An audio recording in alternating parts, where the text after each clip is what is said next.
Hello and welcome to this second look exploring session looking at Midas by John Lyly, which will bring us to about halfway through our Lyly second look extravaganzas. We'd read every play by Lyly as a first look, stopping and starting. This is a run through at pace with all these wonderful readers you can see in the room at the moment. Say hello everyone with a lovely wave. Yes, all these lovely people. Their names are in the show description with the parts they are reading. The only person who may swap out in terms of parts. Everyone has a selection of parts, quite a few. We're hoping that Lindsay will remain as Midas throughout, but if towards the end of the session needs to dip out, then Sarah will step in as Midas. We will announce that when that happens, if that happens. Otherwise, we're just going to let this play flow through. We're not going to read stage directions, so we will attempt to enact things. There are some songs, but nobody's necessarily going to do any proper singing. And yeah, we're just going to see how this goes at pace. So all that remains is for me to duck out and leave the prologue to start the action. Prologue away, please. Gentlemen, so nice is the world that for apparel there is no fashion, for music no instrument, for diet no delicate, for plays no invention, but breedeth satiety before noon and contempt before night. Come to the tailor, he is gone to the painters to learn how more cunning may lurk in the fashion than can be expressed in the making. Ask the musicians, they will say their heads ache with devising notes beyond la. Inquire at ordinaries, there must be salads for the Italian, pick tooths for the Spaniard, pots for the German, pottage for the Englishman. Our exercises, soldiers call for tragedies. Their object is blood. Courtiers for comedies. Their subject is love. Countrymen for pastorals. Shepherds are their saints. Traffic and travel have woven the nature of all nations into ours and made this land like an arras full of device, which was broadcloth full of workmanship. Time hath confounded our minds the matter, but all cometh for a feast is now minced in a charger for like gallimaufry. If we present a mingle mangle, our fault is to be excused, because the whole world is become an hodgepodge. We are jealous of your judgments because you are wise, of our own performance because we are unperfect, of our author's device because he is idle. Only this doth encourage us, that presenting our studies before gentlemen, though they receive an inward mislike, we shall not be hissed with open disgrace.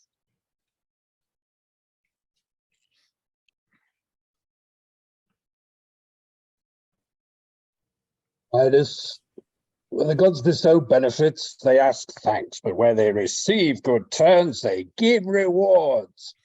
Thou hast filled my belly with meat, mine ears with music, mine eyes with wonders.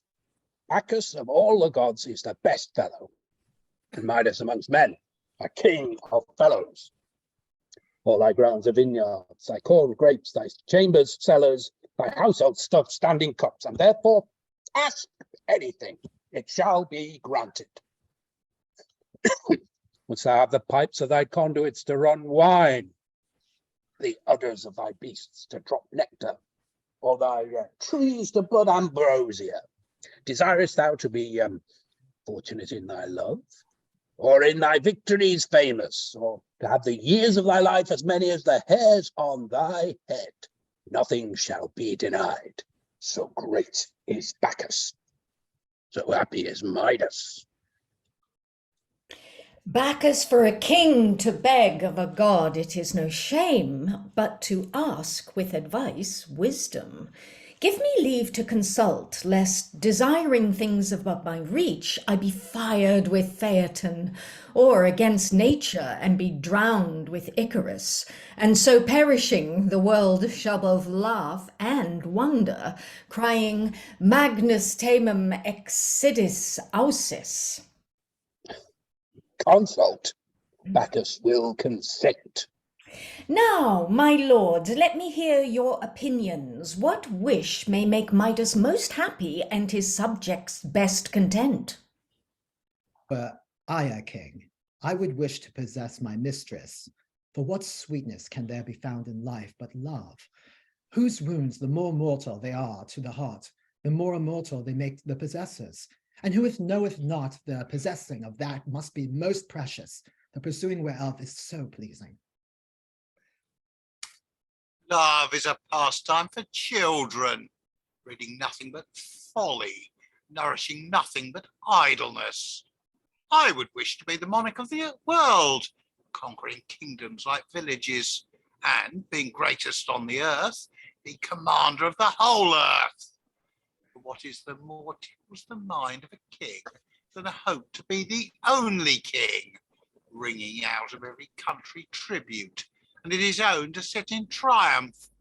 Those that call conquerors ambitious are like those that term thrift covetousness, cleanliness pride, honesty preciseness. Command the world, Midas. A greater thing you cannot desire less. You should not. What say you, Mellicrates? Nothing, but that these two have said nothing. I would wish that everything I touched might turn to gold. This is the sinews of war and the sweetness of peace. Is it not gold that maketh the chastest to yield to lust, the honestest to lewdness, the wisest to folly, the faithfulest to deceit, and the most holy in heart to be most hollow of heart? In this word gold are all the powers of the gods, the desires of men, the wonders of the world, the miracles of nature, the looseness of fortune, and triumphs of time. By gold may you shake the courts of other princes and have your own settled. One spade of gold undermines faster than 100 mattocks of steel. Would one be thought religious and devout? Quantum quisque sua numerorum servat in area, tantimi habet et fide. Religion's balance are golden bags. Desire you virtue? Quaerenda pecunia primum est, virtus post numos. The first stair of virtue is money. Doth any thirst after gentry and wish to be esteemed beautiful? Et genus et formam regina pecunia donat. King coin hath a mint to stamp gentlemen, and art to make amiableness. I deny not but love is sweet, and the marrow of a man's mind. That to conquer kings is the quintessence of the thoughts of kings. Why then, follow both. Aurea sunt vere nunc saecula, plurimus auro venit onus, auro conciliator amor. It is a world for gold. Honor and love are both taken up on interest. Doth Midas determine to tempt the minds of true subjects, to draw them from obedience to treachery, from their allegiance and oaths to treason and perjury? Quid non mortalia pectora cogit aura sacra fames? What holes doth not gold bore in men's hearts? Such virtue is there in gold, that being bred in the barrenest ground and trodden under foot, it mounteth to sit on princes' heads. Wish gold, Midas, or wish not to be Midas. In the council of the gods, was not Anubis with his long nose of gold preferred before Neptune, whose statue was but brass? And Aesculapius more honored for his golden beard than Apollo for his sweet harmony? To have gold and not love, which cannot be purchased by gold, is to be a slave to gold. To possess mountains of gold and a mistress more precious than gold, and not to command the world, is to make Midas new apprentice to a mint, and journeyman to a woman. To enjoy a fair lady in love and want fair gold to give, to have thousands of people to fight and no penny to pay, will make one's mistress wild and his soldiers tame. Jupiter was a god, but he knew gold was a greater, and flew into those grates with his golden wings where he could not enter with his swan's wings. What stayed Atalanta's course with Hippomenes? An apple of gold. What made the three goddesses strive? An apple of gold. If, therefore, thou make not thy mistress a goldfinch, thou mayest chance to find her a wagtail. Believe me, res est ingeniosa dare.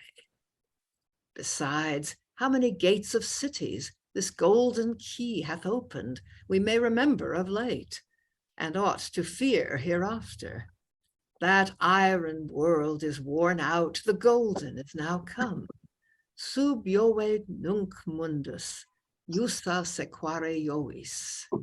Gold is but the guts of the earth. I'd rather have the earth's guts than the moon's brains. What is it that gold cannot command, or hath not conquered? Justice herself that sitteth wimpled about the eyes, doth it not because she will take no gold, but that she would not seem blushing when she takes it? The balance she holdeth are not to weigh the right of the cause, but the weight of the bribe. She will put up her naked sword if thou offer her a golden scabbard. Cease you to dispute, I am determined. It is gold, Bacchus, that Midas desireth. Let everything that Midas toucheth be turned to gold. So shalt thou bless thy guest and manifest thy godhead. Let it be gold, Bacchus.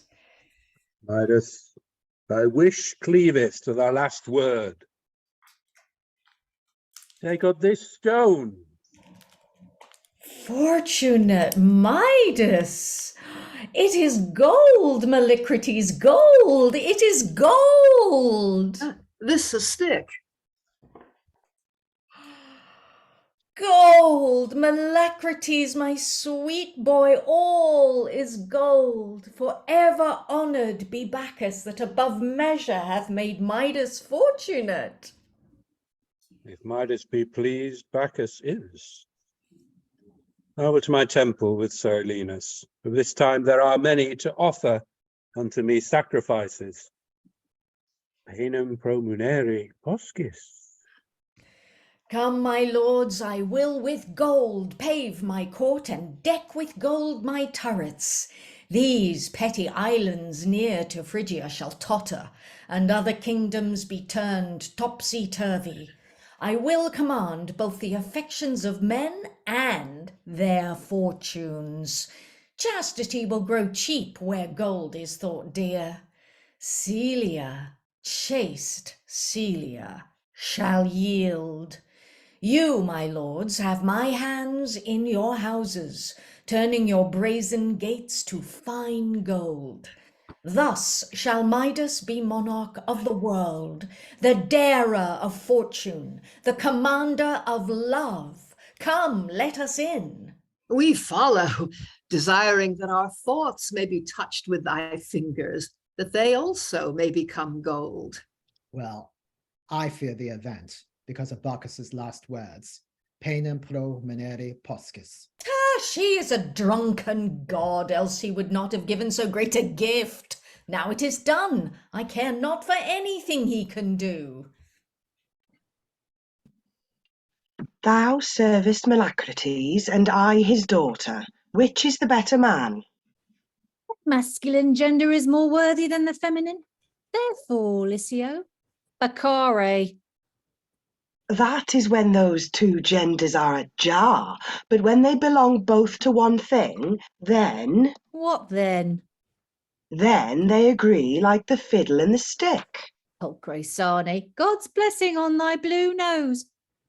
Licio, my mistress is a proper woman.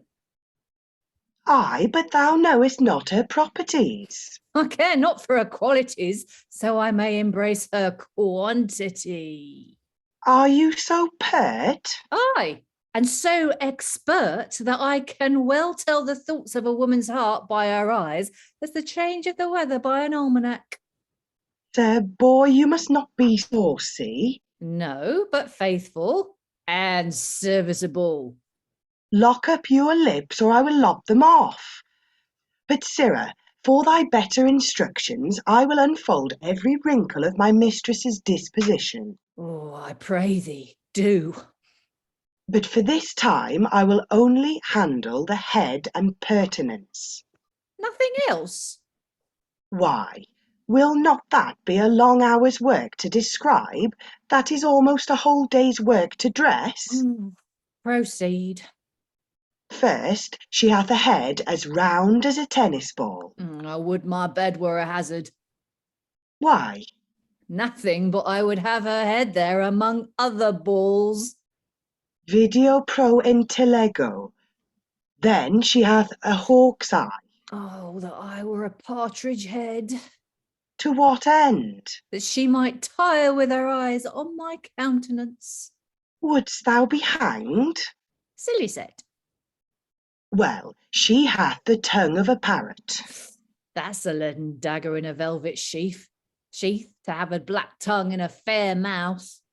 Tush, it is not for the blackness, but for the babbling. For every hour she will cry, walk, knave, walk. Then I will mutter, a rope for a parrot, a rope. So mayest thou be hanged, not by the lips, but by the neck. Then, sir, hath she a calf's tooth. Monstrous mouth. I would then it had been a sheep's eye and a neat's tongue. It is not for the bigness, but the sweetness. All her teeth are as sweet as the sweet tooth of a calf. Oh, sweetly meant. She hath the ears of a want. Does she want ears? I say the ears of a want, a mole. Thou dost want wit to understand me. She will hear, though she be never so low on the ground. Why then, if one ask her a question, it is likely she will hearken to it. Hearken thou after that. She hath the nose of a sow. Then belike there she wears her wedding ring. No, she can smell a knave a mile off. Let us go farther, Licio. She hath us both in the wind. She hath a beetle brow. What? Is she beetle-browed? Thou hast a beetle head. I say the brow of a beetle, a little fly whose brow is as black as velvet. What lips hath she? Tush, the lips are no part of the head, only made for a double-leaf door for the mouth. What is then the chin? That is only the threshold to the door. Oh, I perceive you are driven to the wall that stands behind the door, for this is ridiculous. But now you can say no more of the head. Begin with the pertinences. For that was your promise. The pertinences. It is impossible to reckon them up, much less to tell the nature of them. Hoods, frontlets, wires, cawls, curling irons, periwigs, bodkins, fillets, hair laces, ribbons, rolls, knot strings, glasses, combs, caps, hats, coifs, kerchers, clothes, earrings, borders, clippings, shadows, spots, and so many other trifles, as both I want the words of art to name them, time to utter them, and wit to remember them. These be but a few notes. Notes, quoth you. I note one thing. What is that? That if every part requires so much as the head, it will make the richest husband in the world ache at the heart. But soft, here comes Pipenetta. What news? I would not be in your coats for anything. Indeed, if thou shouldst rig up and down in our jackets, thou wouldst be thought a very tomboy. I mean, I would not be in your cases. Neither shalt thou, Pipenetta, for first they are too little for thy body, and then too fair to pull over so foul a skin. These boys be drunk. I would not be in your takings. I think so, for we take nothing in our hands but weapons. It is for thee to use needles and pins, a sampler, not a buckler. Nay, then we shall never have done. I mean, I would not be so cursed as you shall be. Worse and worse. We are no chase, pretty mops, for dear we are not, neither red nor fallow, because we are bachelors and have not cornucopia. We want heads. Hares we cannot be, because they are male 1 year and the next female. We change not our sex. Badgers we are not, for our legs are one as long as another. And who will take us to be foxes that stand so near a goose and bite not?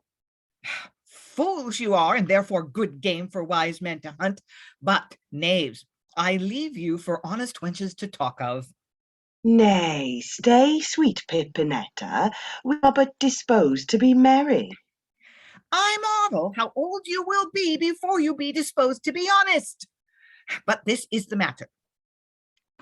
My master is gone abroad and wants his page to wait on him.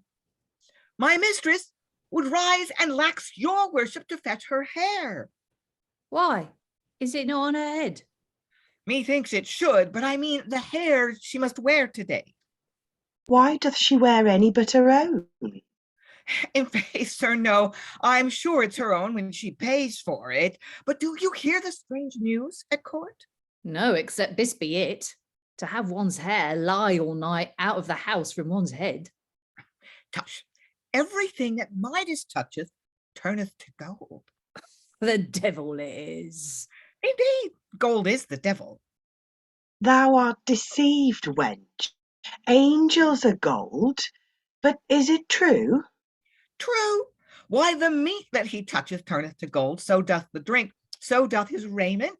Would he would give me a good box on the ear that I might have a golden cheek. How happy shall we be if he would but stroke our heads, that we might have golden hairs. But let us all in, lest he lose the virtue of the gift before we taste the benefit. If he take a cudgel and that turn to gold, yet beating you with it, you shall only feel the weight of gold. What difference to be beaten with gold and to be beaten gold? As much as to say, drink before you go and go before you drink. Come, let us go, lest we drink of a dry cup for our long tarrying. Fair Celia, thou seest of gold there is satiety, of love there cannot. If thou should wish that whatsoever thou thoughtest might be love, as Midas, whatever he touched might be gold, it may be love would be as loathsome to thy ears as gold to his eyes, and make thy heart pinch with melancholy as his guts do with famine. No, sweet Celia, in love there is variety. Indeed, men vary in their love. They vary their love, yet change it not. Love and change are at variance. Therefore, if they vary, they must change. Men change the manner of their love, not the humor. The means how to obtain, not the mistress they honor. So did Jupiter, that could not entreat deny by golden words. Possess his love by a golden shower, not altering his affection, but using art. The same Jupiter was an eagle, a swan, a bull, and for every saint a new shape, as men have, for every mistress a new shadow. If you take example of the gods, who more wanton, more wavering?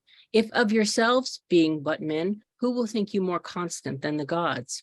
Aristus, if gold could have allured mine eyes, thou knowest Midas, that commandeth all things to be gold, had conquered. If threats might have feared my heart, Midas, being a king, might have commanded my affections.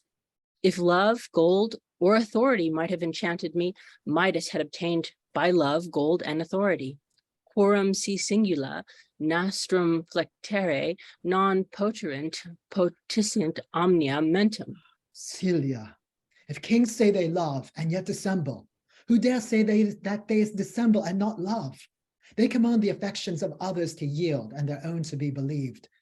My tears, which have made furrows in my cheeks, and mine eyes fountains, my sighs, which have made of my heart a furnace, and kindled in my head flames, my body that melteth by piecemeal, and my mind that pineth at an instant, may witness that my love is both unspotted and unspeakable.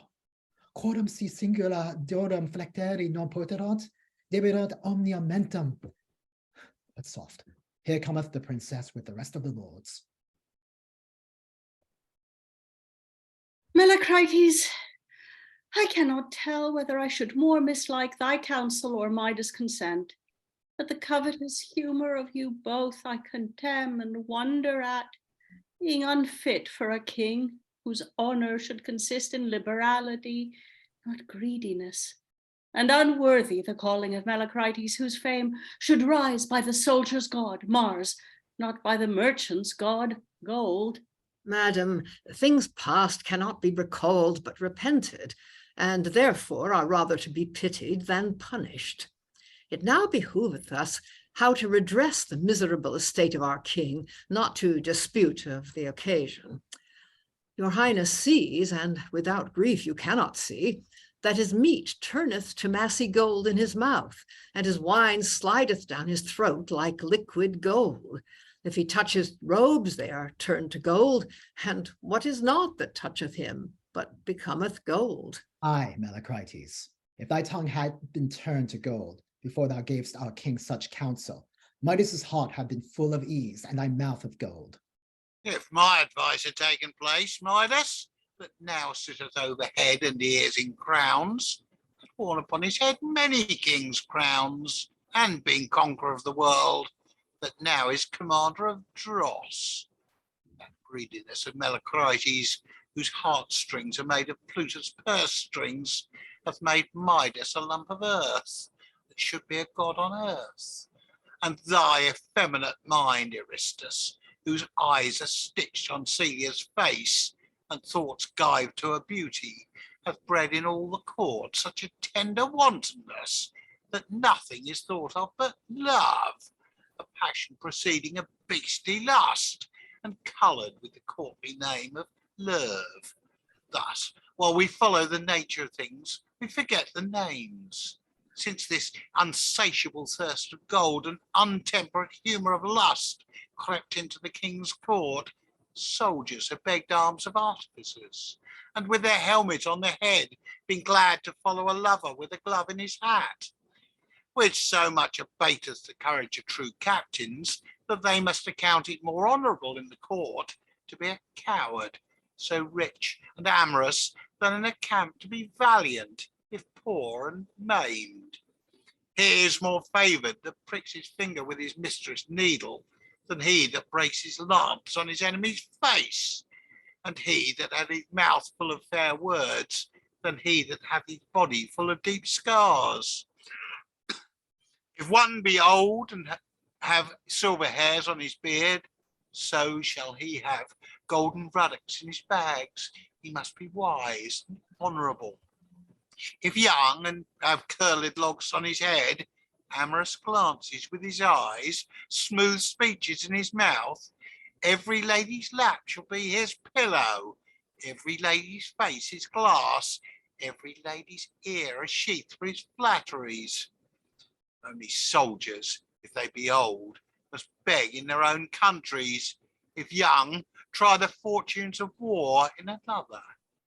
He is the man that, being let blood, carries his arm in a scarf of his mistress' favour, not he that bears his leg on a stilt for his country's safety.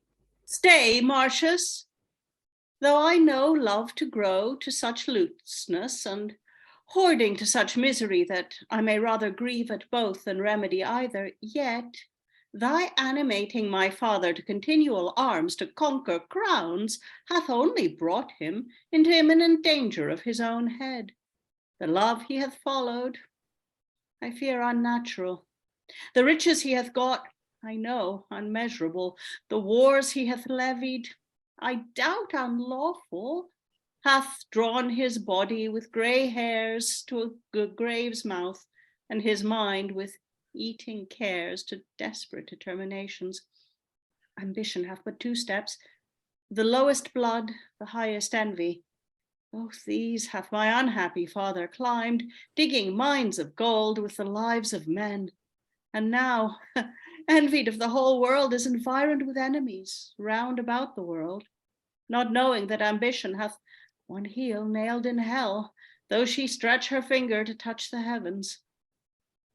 Would the gods would remove this punishment, so that Midas would be penitent. Let him thrust thee, Aristus, with thy love into Italy, where they honour lust for a god, as the Egyptians did dogs. Thee, Mellicrates, with thy greediness of gold, to the utmost parts of the west, where all the guts of the earth are gold.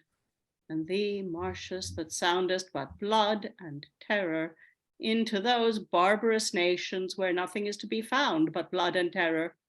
Let Phrygia be an example of chastity, not lust, liberality, not covetousness, valor, not tyranny.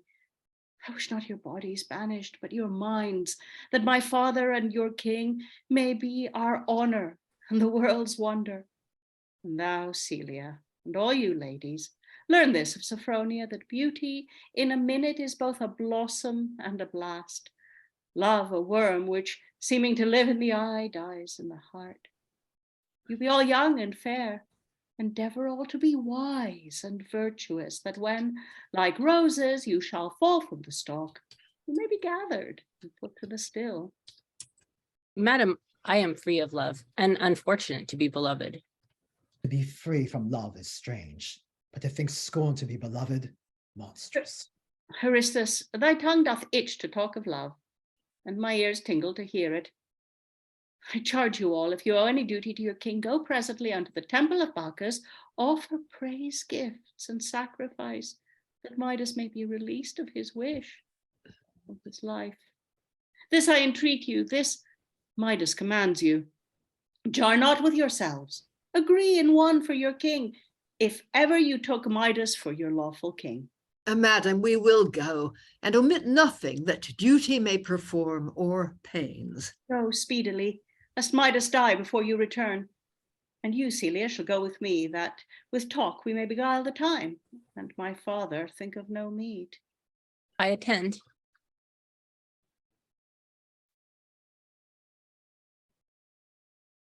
Ah, my girl, is not this a golden world?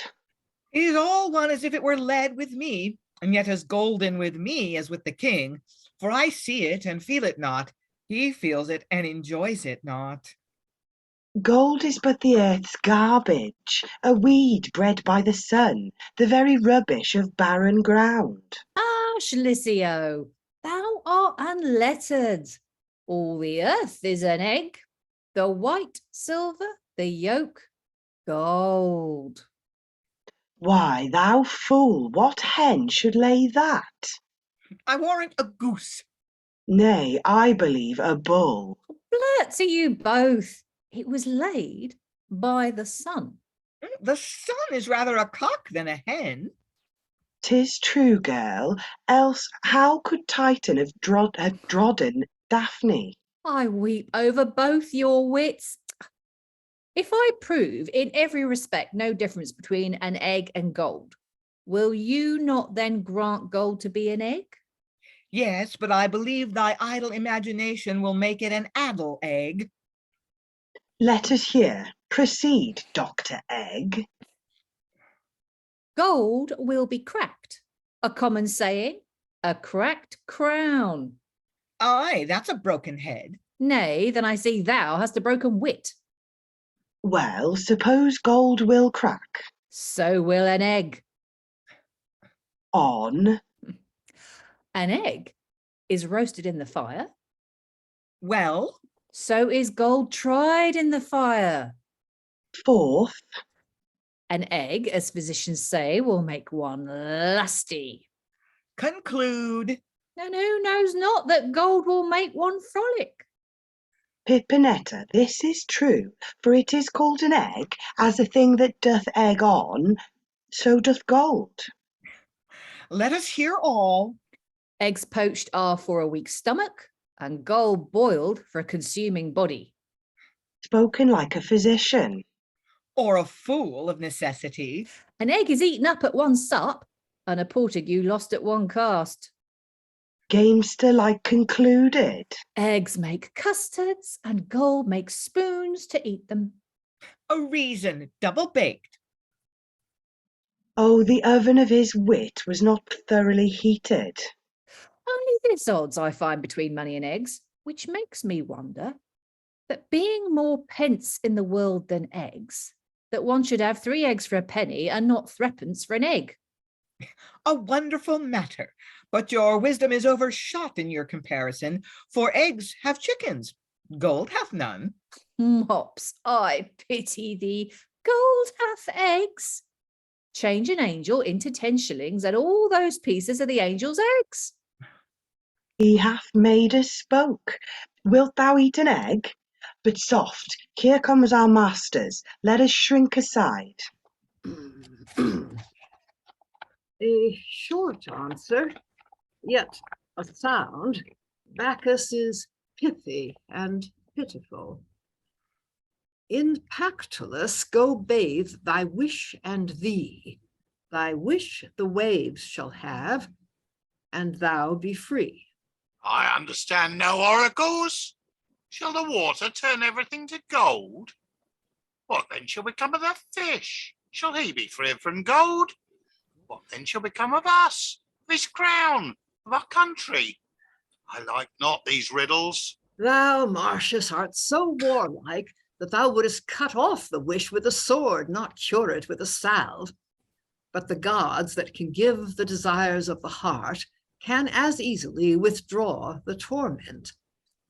Suppose Vulcan should so temper thy sword that, were thy heart never so valiant, thine arm never so strong, yet thy blade should never draw blood. Wouldst not thou wish to have a weaker hand and a sharper edge? Yes. If Mars should answer thee thus, go bathe thy sword in water and wash thy hands in milk, and thy sword shall cleave adamant, and thy heart answer the sharpness of thy sword, wouldst thou not try the conclusion? What else? Then let Midas believe till he have tried, and think that the gods rule as well by giving remedies as granting wishes. But Aristus is mum. Caelia hath sealed his mouth. Thalia hath sealed her face in my heart, which I am no more ashamed to confess than thou that Mars hath made a scar in thy face, Martius. But let us into the king. Sir, boys, you wait well. We durst not go to Bacchus, for if I see a grape, my head aches. And if I find a cudgel, he make your shoulders ache. And you, Licio, wait on yourself. I cannot choose, sir. I am always so near myself.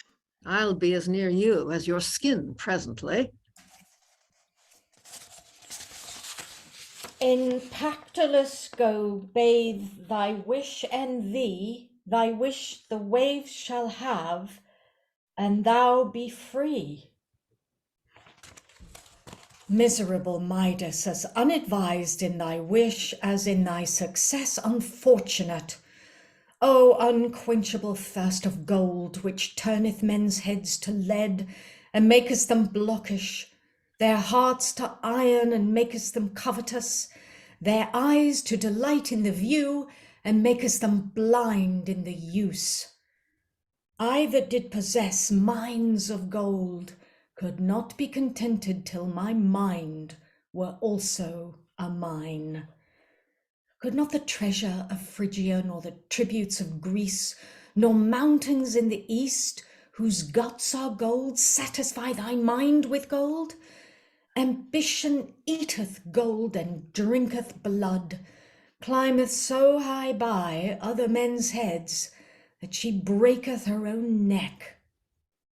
What should I do with a world of ground, whose body must be content with 7 foot of earth?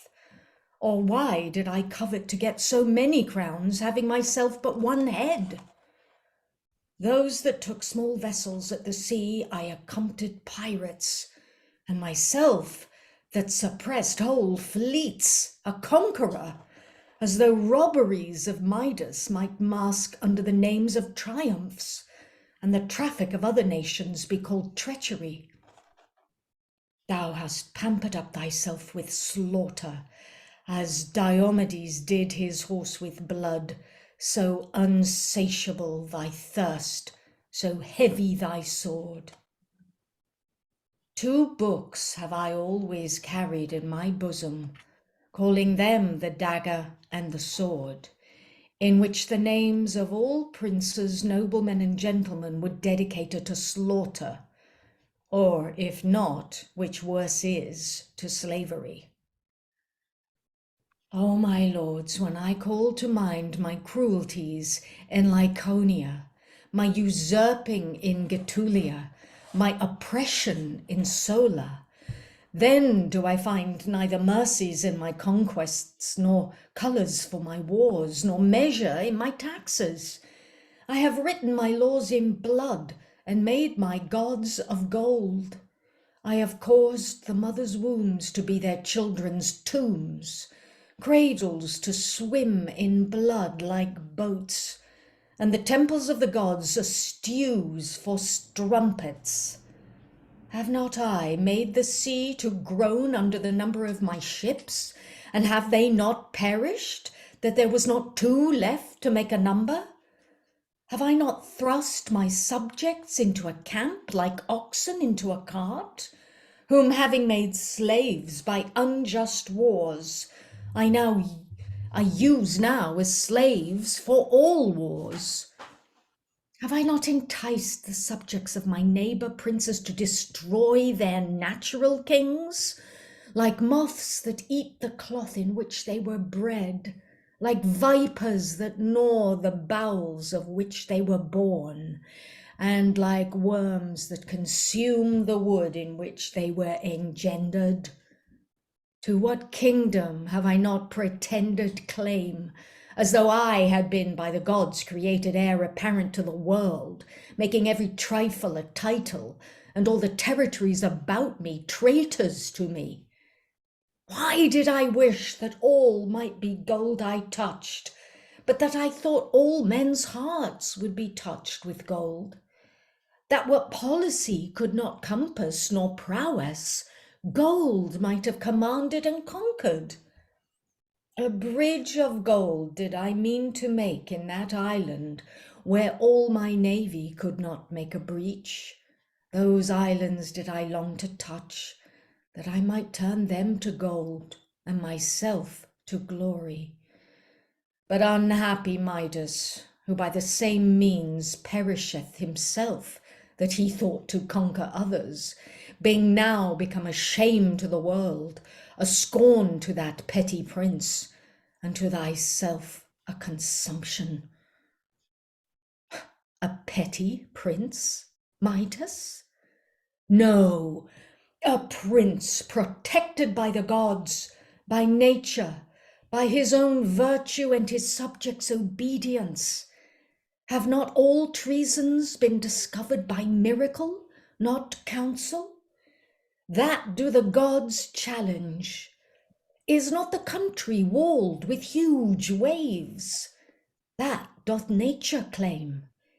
Is he not through the whole world a wonder for wisdom and temperance? That is his own strength. Do not all his subjects, like bees, swarm to preserve the king of bees? That their loyalty maintaineth. My lords, I faint, both for lack of food and want of grace.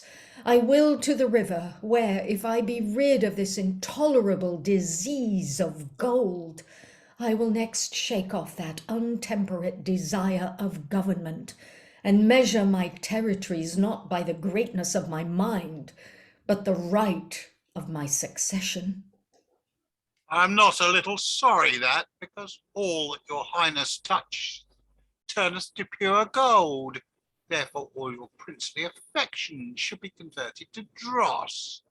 Doth your majesty begin to melt your own crown, that should make it with other monarchies massy? Continue to make enclosure of your mind, aye, and to debate of inheritance, when the sword proclaims you conqueror? If your highness' heart be not a kingdom proof, every pelting prince will batter it. Though you use this garish gold, let your mind be still as steel, and let the sharpest sword decide the right of sceptres. Every little king is a king, and the title consisteth not in the compass of ground, but in the right of inheritance. Are not conquests good titles? Conquests are great thefts. If your highness would be advised by me, then would I rob for kingdoms, and if I obtained, fain would I see him that durst call the conqueror a thief. Martius, thy counsel hath shed as much blood as would make another sea. Valor I cannot call it, and barbarousness is a word too mild. Come, Mellicrates, let us go, and come you, Aristus. But if I obtain mercy of Bacchus, we may offer sacrifice to Bacchus. Martius, if you be not disposed to go, dispose as you will of yourself. I will humbly attend on your highness, as hoping to have my heart's desire, and you your height of honour.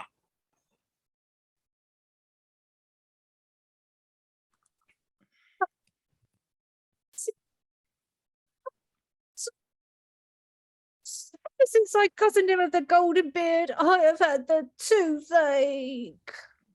I think Motto hath poisoned thy gums. It is a deadly pain. I knew a dog run mad with it. I believe it, Licio. And thereof it is called that they call it a dogged pain. Oh, thou knowest I have tried all old women's medicines and cunning men's charms, but enter him my teeth ache. I am glad I have heard the wags, to be quittance for overhearing us. We will take the vantage. They shall find us quick barbers. I'll tell Motto, my master, and then we will have quid pro quo, a tooth for a beard. Licio, to make me merry, I pray thee go forward with the description of thy mistress. Thou must begin now at the paps. Indeed, Petulus. A good for thee, for thou canst eat pap now, because thou canst bite nothing else. But I have not mind on those matters. If the king lose his golden wish, we shall have but a brazen court. But what became of the beard, Petulus? I have pawned it, for I durst not coin it. What dost thou pay for the pawning? 12 pence in the pound for the month. What for the herbage? It is not at herbage. Yes, Petulus, if it be a beard, it must be at herbage, for a beard is a badge of hair, and a badge of hair, hair badge. Oh, God. Dello, thou knowest Midas touched his beard and 'twas gold. Well, That the pages cozened me of it, no lie, that I must be revenged. in good time. Thou knowest I've taught thee the knacking of the hands, the tickling on a man's hairs like the tuning of a citern. True. Besides, I instructed thee in the phrases of our eloquent occupation as how, sir, will you be trimmed? Will you have your beard like a spade or a bodkin? A penthouse on your upper lip or an ally on your chin? A low curl on your head like a bull or dangling lock like a spaniel?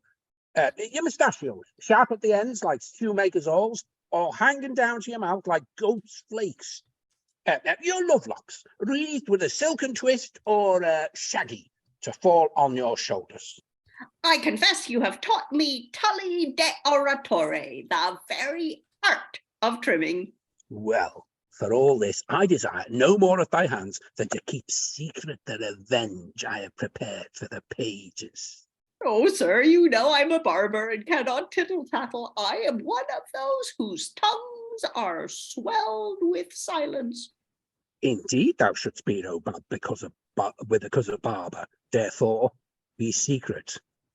Oh, was it not a good cure, Dello, to ease the toothache and never touch the tooth? Oh, master, he that is your patient for the toothache, I warrant, is the patient of all aches. I did but rub his gums, and presently the rheum evaporated. Deus bone, is that word come into the barber's basin? Aye, sir, and why not? My master is a barber and a surgeon. In good time? Oh, Motto, I am almost dead with the toothache. All my gums are swollen, and my teeth stand in my head like thorns. Oh, it may be it's only the breeding of a beard, and being the first beard, you shall have a hard travail. Oh, fool! Dost thou think hairs will breed in my teeth? It's likely, sir, for anything I know was on your chin. Oh, teeth! Oh, torment! Oh, torment! Oh, teeth! May I but touch them, Dello, I'll teach his tongue to tell a tale, what villainy it is to cozen one of a beard. But stand thou not nigh, for it's odd when he spits, all his teeth fly in thy face. Good motto, give some ease, for at thy coming in I overheard of a cure thou hadst done. My teeth! I will not have this pain, that's certain.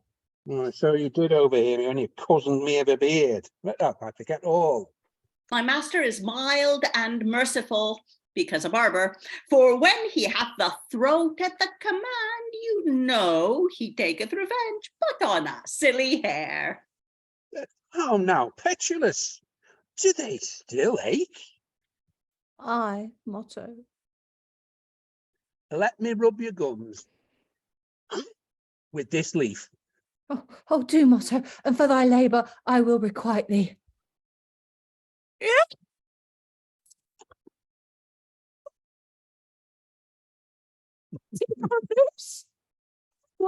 The teeth are very original. Oh, sir, if you will, I will sing to them, your mouth being an instrument. Oh, do, Dello. How? Best. I cannot tune these virginal keys. They were jacks above, the keys beneath were easy. And pots on your jacks and jaws too. They were virginals of your master's making. My teeth. Good motto. What will ease my pain? Nothing in the world but to let me lay a golden beard to your chin. What is a port? You'd like to fetch it out with your teeth or go without your teeth. Motto, withdraw thyself. It may be thou shalt draw my teeth. Attend my resolution. A doubtful dispute whether I were best to lose my golden beard or my bone tooth. Help me, Licio, to determine. Your teeth ache, Petulus, your beard doth not. Why, but Licio, if I part from my beard, my heart will ache. If your tooth be hollow, it must be stopped or pulled out, and stop it the barber will not without the beard. My heart is hollow too, and nothing can stop it but gold. Thou canst not eat meat without teeth. Nor buy it without money. Thou mayest get more gold if thou lose these. More teeth thou canst not. Aye, but the golden beard will last me 10 years in porridge, and then to what use are teeth? If thou want teeth, thy tongue will catch cold. 'Tis true. And if I lack money, my whole body may go naked. But Licio, let the barber have his beard. I will have a device, by thy help, to get it again, and a cousinage beyond that, Morgary's beard. That's the best way, both to ease thy pains and to try our wits. Barber, 11 of my teeth have gone on a jury to try whether the beard be thine. They have chosen my tongue for the foreman, which crieth guilty. Gilded? Nay, but all my beard was gold. It was not gilt. I will not be so overmatched. You cannot pose my master in a beard. Come to his house, you shall sit upon 20. All his cushions are stuffed with beards. Let him go home with thee. Ease him, and thou shalt have thy beard. I'm content. I will have the beard in my hand, to be sure. And I thy finger in my mouth, to be sure of ease. Agreed. Dello, sing a song to the tune of My Teeth Do Ache. I will. Oh, my teeth, dear barber, ease me. Tongue, tell me why my teeth displease me. Oh, what will relieve this pain? Some pellitory fetched from Spain. Take a mastic else. Mastic's a patch. Mastic does many a fool's face catch, if such a pain should breed the horn. 'Twere happy to be cuckolds born, should beards with such an ache begin. Each boy to the bone would scrub his chin. His teeth now ache not. Caper then, and cry up chequered apron men, for there is no trade but shaves, for barbers are trim knaves. Some are in shaving so profound, by tricks they shave a kingdom round.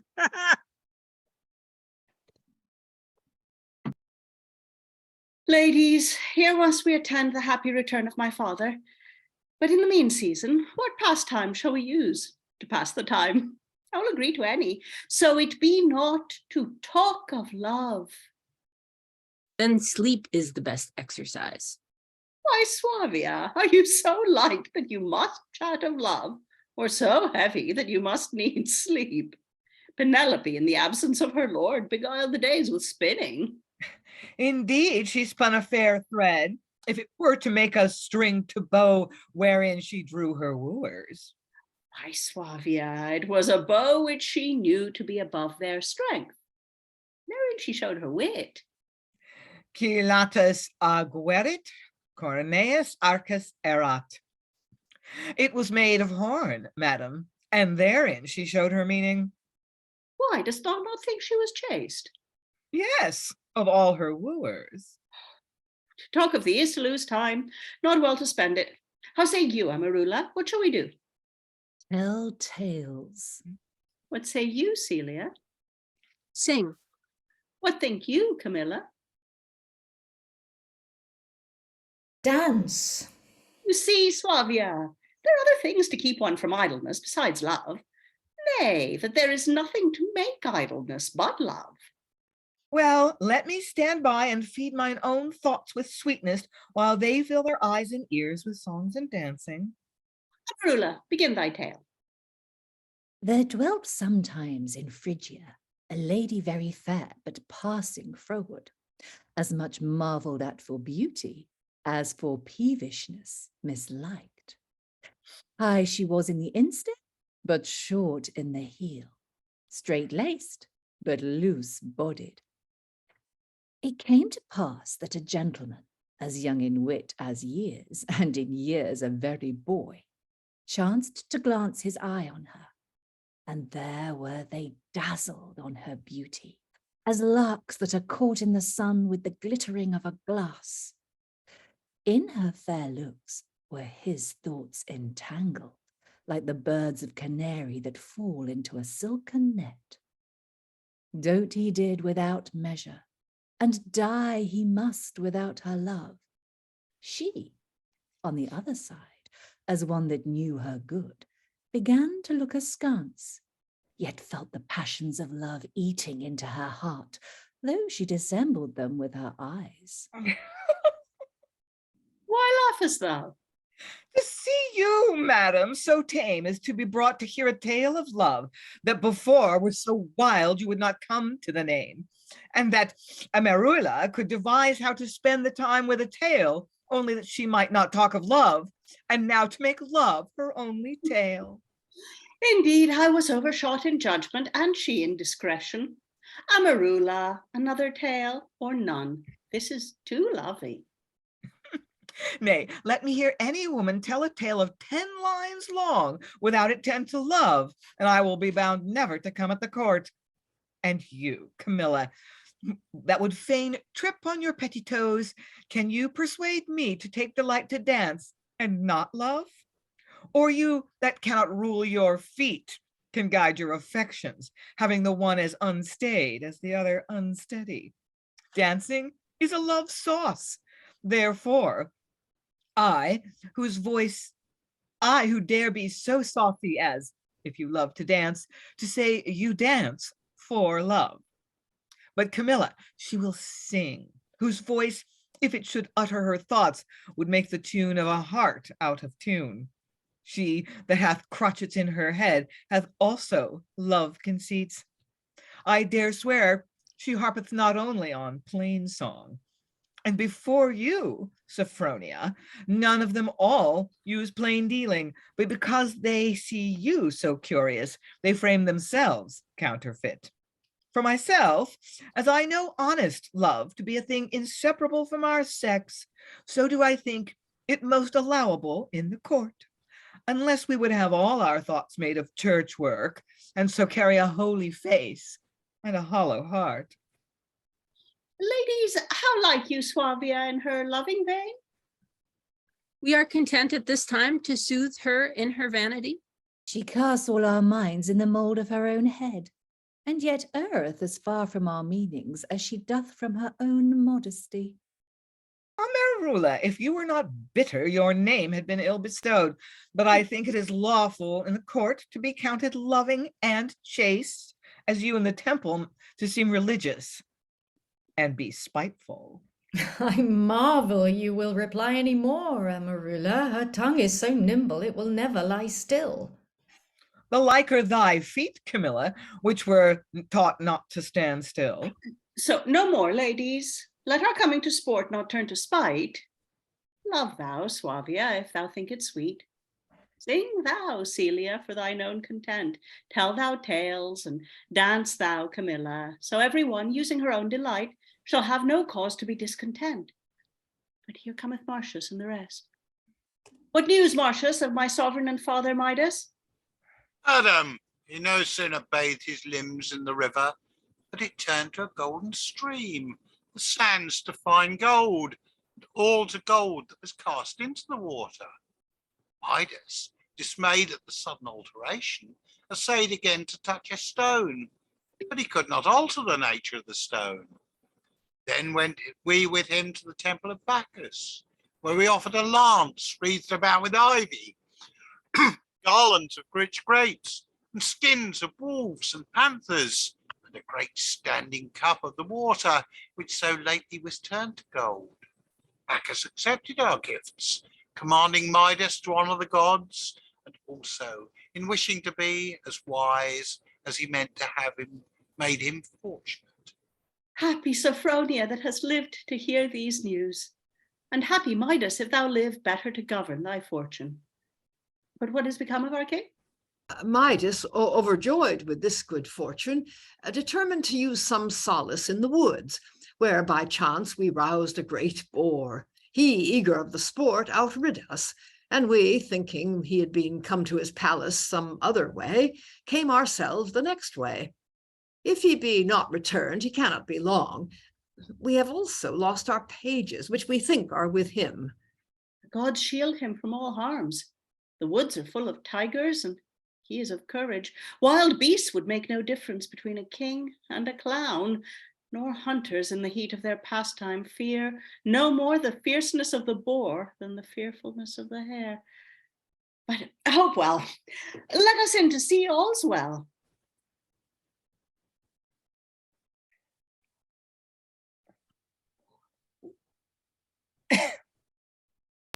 Muted. Pan, wilt thou contend with Apollo, who tunes the heavens and makes them all hang by harmony? Orpheus, that caused trees to move with the sweetness of his harp, offereth yearly homage to my lute. So doth Arion, that brought dolphins to his sugared notes, and Amphion, that by music reared the wolves of Thebes. Only Pan, with his harsh whistle, which makes beasts shake for fear, not men dance for joy, seeks to compare with Apollo. Pan is a god. Apollo is no more. The comparisons cannot be odious, where the deities are equal. This pipe, this sweet pipe, was once a nymph, a fair nymph, once my lovely mistress, now my heavenly music. Tell me, Apollo, is there any instrument so sweet to play on as one's mistress?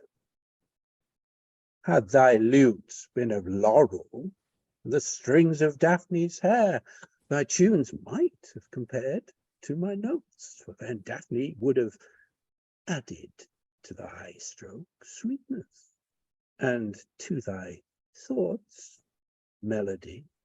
Doth Pan talk of the passions of love? of the passions of divine love. Oh, how the word Daphne wounds Apollo, pronounced by the barbarous mouth of Pan. I fear his breath will blast the fair green if I dazzle not his eyes, that he may not behold it. I pipe for Nymph, some hag rather, haunting these shady groves, desiring not thy love, but the fellowship of such a monster. What god is Pan but the god of beasts, of woods and hills, excluded from heaven and in earth not honored? Break thy pipe. With my sweet lute will I break thy heart. Let not love enter into those savage lips, a word for Jove, for Apollo, for the heavenly gods whose thoughts are gods, and gods are all love. Apollo, I told thee before that Pan was a god. I tell thee now again, as great a god as Apollo. I had almost said a greater, because thou shalt know I care not to tell my thoughts. I say a greater. Pan feels the passions of love deeply engraven in his heart, with as fair nymphs, with as great fortune as Apollo, Neptune, as Jove. Better than Pan, none can describe love, not Apollo, not Neptune, not Jove. My temple is in Arcady, where they burn continual flames to Pan. In Arcady is mine oracle, where Erato the nymph giveth answers for Pan. In Arcady, the place of love is the honor of Pan.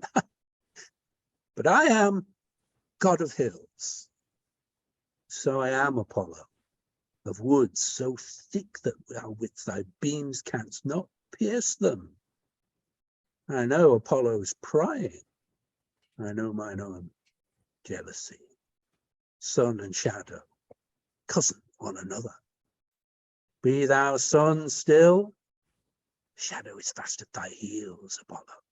I as near to thy love as thou to mine. A carter with his whistle and his whip in true ear moves as much as Phoebus with his fiery chariot and winged horses. Love leaves are as well for country porridge as heavenly nectar.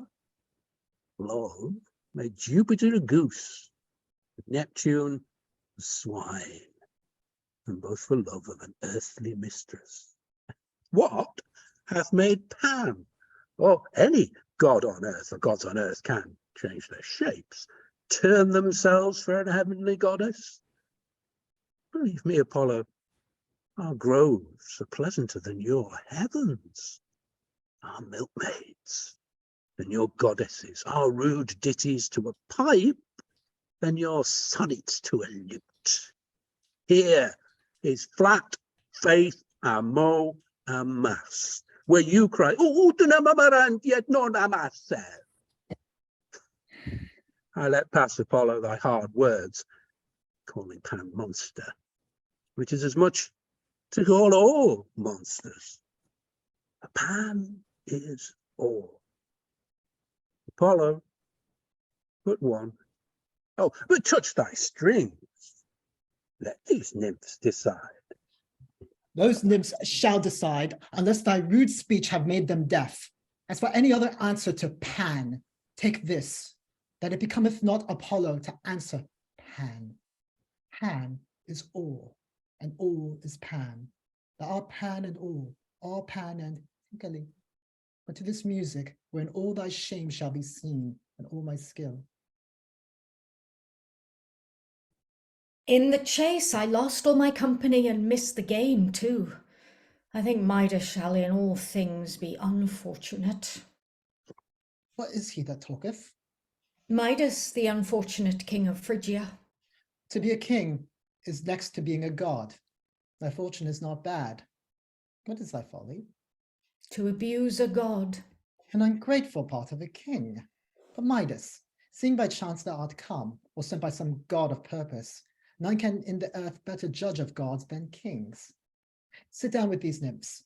I am Apollo, this Pan, both gods. We contend for sovereignty in music. Seeing it happens in earth, we must be judged of those on earth, in which there are none more worthy than kings and nymphs. Therefore, give ear, that thy judgment err not. If gods you be, although I dare wish nothing of gods, being so deeply wounded with wishing, yet let my judgment prevail before these nymphs, if we agree not, because I am a king. There must be no conditions, but judge Midas and judge nymphs. Then thus I begin both my song and my play. My Daphne's hair is twisted gold. Bright stars apiece her eyes do hold. My Daphne's brow enthrones the graces. My Daphne's beauty stains all faces. On Daphne's cheek grows rose and cherry. On Daphne's lip a sweeter berry. Daphne's snowy hand but toucheth doth melt, and then no heavenlier warmth is felt. My Daphne's voice tunes all the spheres. My Daphne's music charms all ears. Fond am I thus to sing her praise. These glories now are turned to bays. O divine Apollo, O sweet consent. If the god of music should not be above our reach, who should? I like it not. Now let me tune my pipes. I cannot pipe and sing. That's the odds in this instrument, not the art. But I will pipe and then sing, and then judge both of the art and instrument.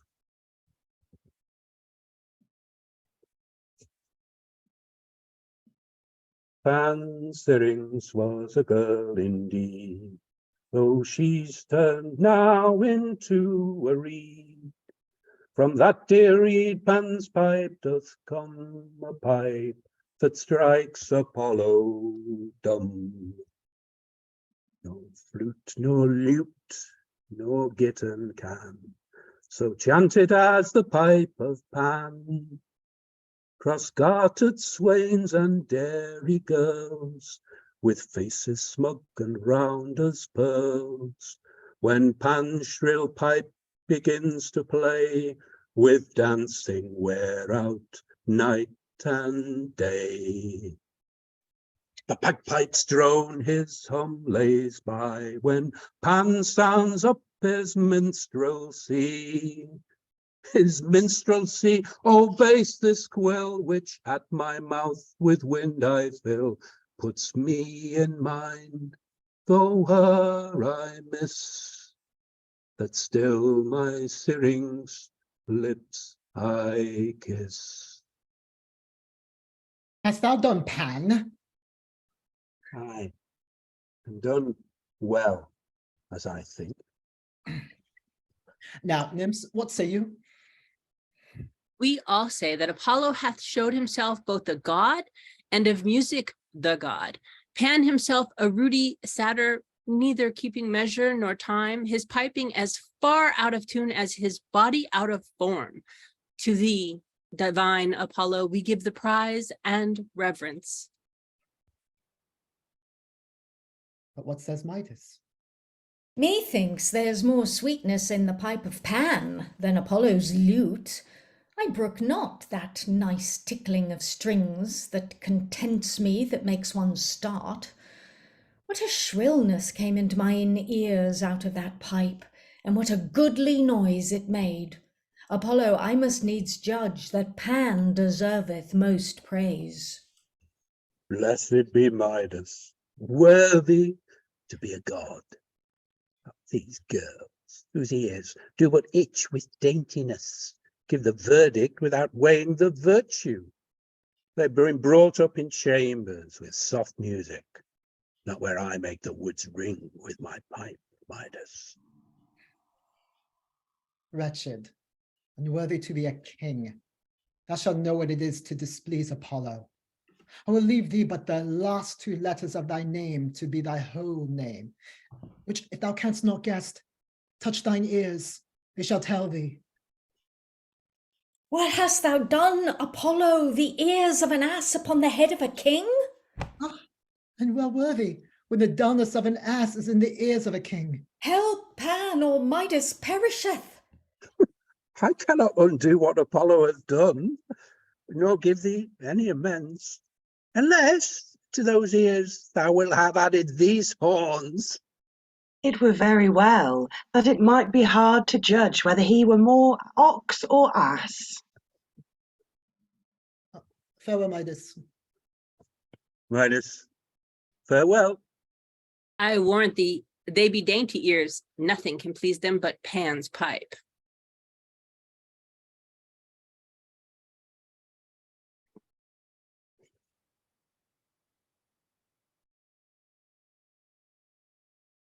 He hath the advantage of all ears except the mouse, for else there's none so sharp of hearing as the ass. Farewell, Midas. Midas, farewell.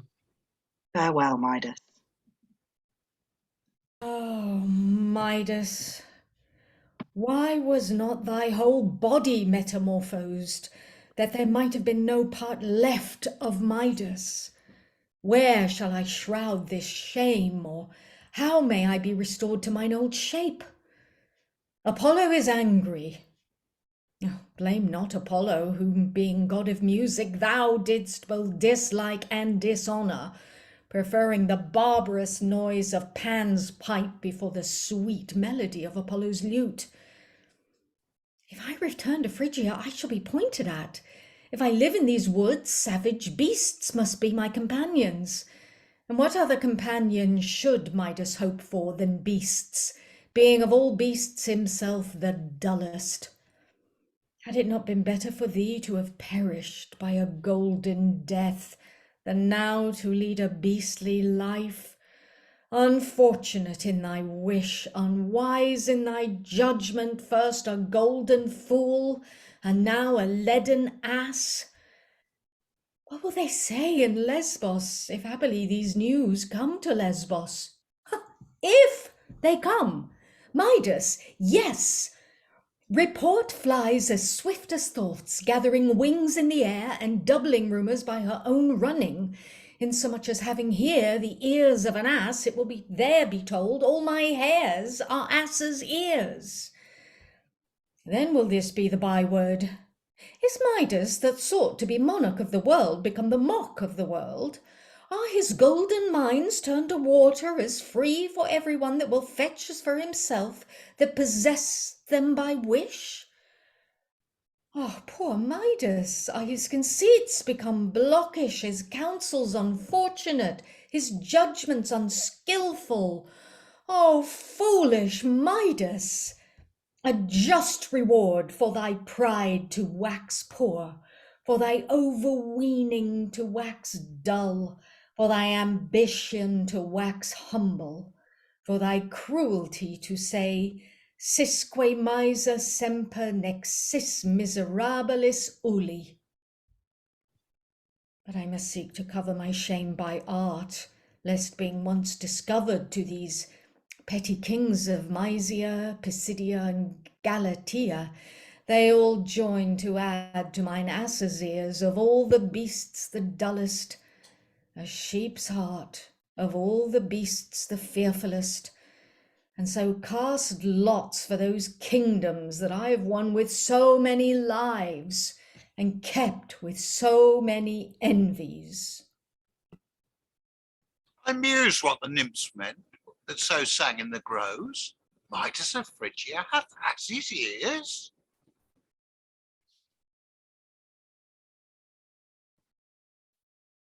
I marvel not, for one of them plainly told me he had ass's ears.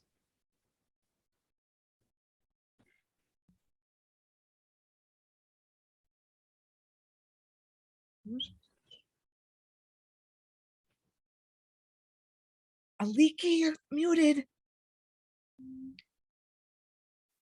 Aye, but 'tis not safe to say it. He is a great king, and his hands are longer than his ears. Therefore, for us that keep sheep, it's wisdom enough to tell sheep. 'Tis true. Yet, since Midas grew so mischievous as to blur his diadem with blood, which should glister with nothing but pity, and so miserable that he made gold his god, that was framed to be his slave. Many broad speeches have flown abroad. In his own country they stick not to call him tyrant, and elsewhere usurper. They flatly say that he eateth into other dominions as the sea doth into land, not knowing that in swallowing a poor island as big as Lesbos, he may cast up 3 territories thrice as big as Phrygia, for what the sea winneth in the marsh, it loseth in the sand. Take me with you, but speak softly, for these reeds may have ears and hear us. Suppose they have, yet they may be without tongues to bewray us. Nay, let them have tongues too. We have eyes to see that they have none, and therefore if they hear and speak, they know not from whence it comes. Well, then this I say, when a lion doth so degenerate from princely kind that he will borrow of the beast, I say he is no lion, but a monster, pieced with the craftiness of a fox, the cruelty of a tiger, the ravening of the wolf, the dissembling of the hyena. He is worthy also to have the ears of an ass. He seeks to conquer Lesbos, and like a foolish gamester, having a bag full of his own, ventures it all to win a groat of another. He that fishes for Lesbos must have such a wooden net as all the trees in Phrygia will not serve to make the cod, nor all the woods in Scythia provide the corks. Nay, he means to angle for it, with a hook of gold and a bait of gold, and so to strike the fish with a pleasing bait that will slide out of an open net. Tush, tush, those islanders are too subtle to nibble at craft, and too rich to swallow treasure. If that be his hope, he may as well dive to the bottom of the sea and bring up an anchor of 1,000 weight, as plod with his gold to corrupt a people so wise. And besides, a nation, as I have heard, so valiant that are readier to strike than ward. More than all this, Amyntas, though we dare not so much as mutter it, their king is such a one as dazzleth the clearest eyes with majesty, daunteth the valiantest hearts with courage, and for virtue filleth all the world with wonder. If beauty go beyond sight, confidence above valor, and virtue exceed miracle, what is to be thought but that Midas goeth to undermine that by the simplicity of man that is fastened to a rock by the providence of the god? We poor commons who, tasting war, are made to relish nothing but taxes, can do nothing but grieve to see things unlawful practiced, to obtain things impossible. All his minds do but gild his comb, to make it glister in the wars, and cut ours that are forced to follow him in his wars.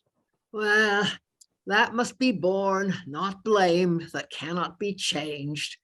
For my part, if I may enjoy the fleece of my silly flock with quietness, I will never care 3 flocks for his ambition.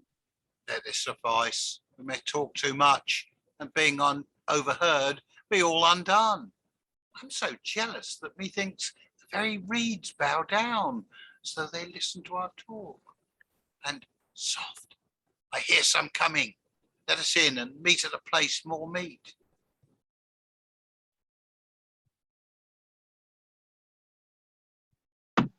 Is not hunting a tedious occupation? Aye, and troublesome, for if you call a dog, you are undone. You are both fools, and besides base-minded. Hunting is for kings, not peasants such as you are unworthy to be hounds, much less huntsmen. That know not when a hound is fleet, fair flewed, and well hanged, being ignorant of the deepness of the hound's mouth and the sweetness. Why, I hope, sir, a cur's mouth is no deeper than the sea, no sweeter than a honeycomb.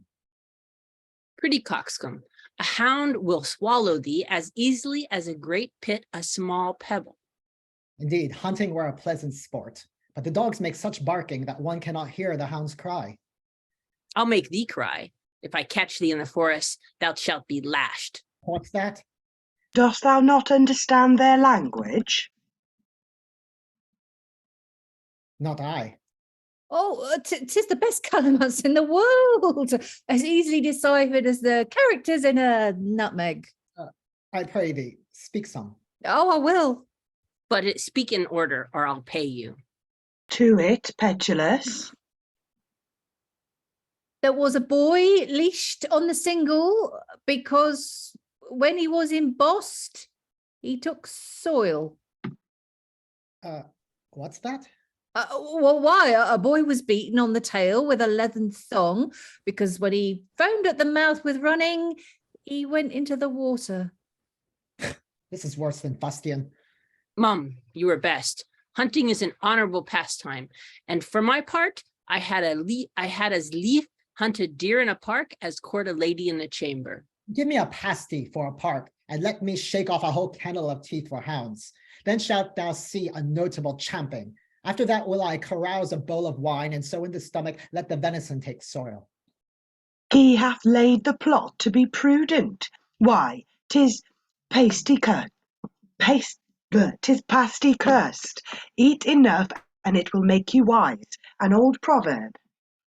Aye, and eloquent, for you must tipple wine freely, and facunde calces quem non fecere desertum. Fecere desertum. Leave off these toys and let us seek out Midas, whom we lost in the chase. I warrant he hath by this started of a covey of bucks, or roused a skull of pheasants. Treason to two brave sports, hawking and hunting. Thou shouldst say, start a hare, rouse the deer, spring the partridge. I warrant that was devised by some country swad that, seeing a hare skip up, which made him start, he presently said he started the hare. Aye, and some lubber lying besides a spring and seeing a partridge come by, said he did spring the partridge. Well, remember all this.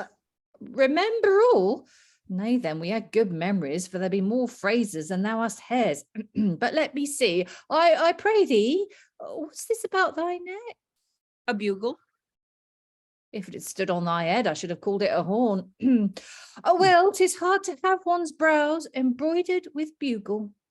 But canst thou blow it? What else?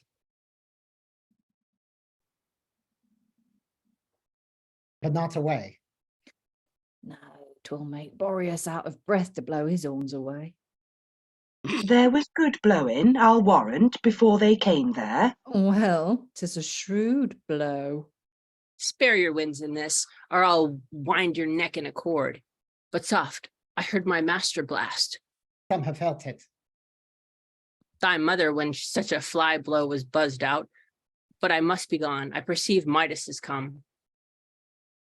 Then let us not tarry, for now shall we shave the barber's house. The world will grow full of wiles, seeing Midas hath lost his golden wish. I care not. My head shall dig devices, and my tongue stamp them, so as my mouth shall be a mint, and my brains a mine. Then help us to cousin the barber. The barber shall know every hair of my chin to be as good as a choke pear for his purse. Marvel, what Midas meaneth to be so melancholy since his hunting?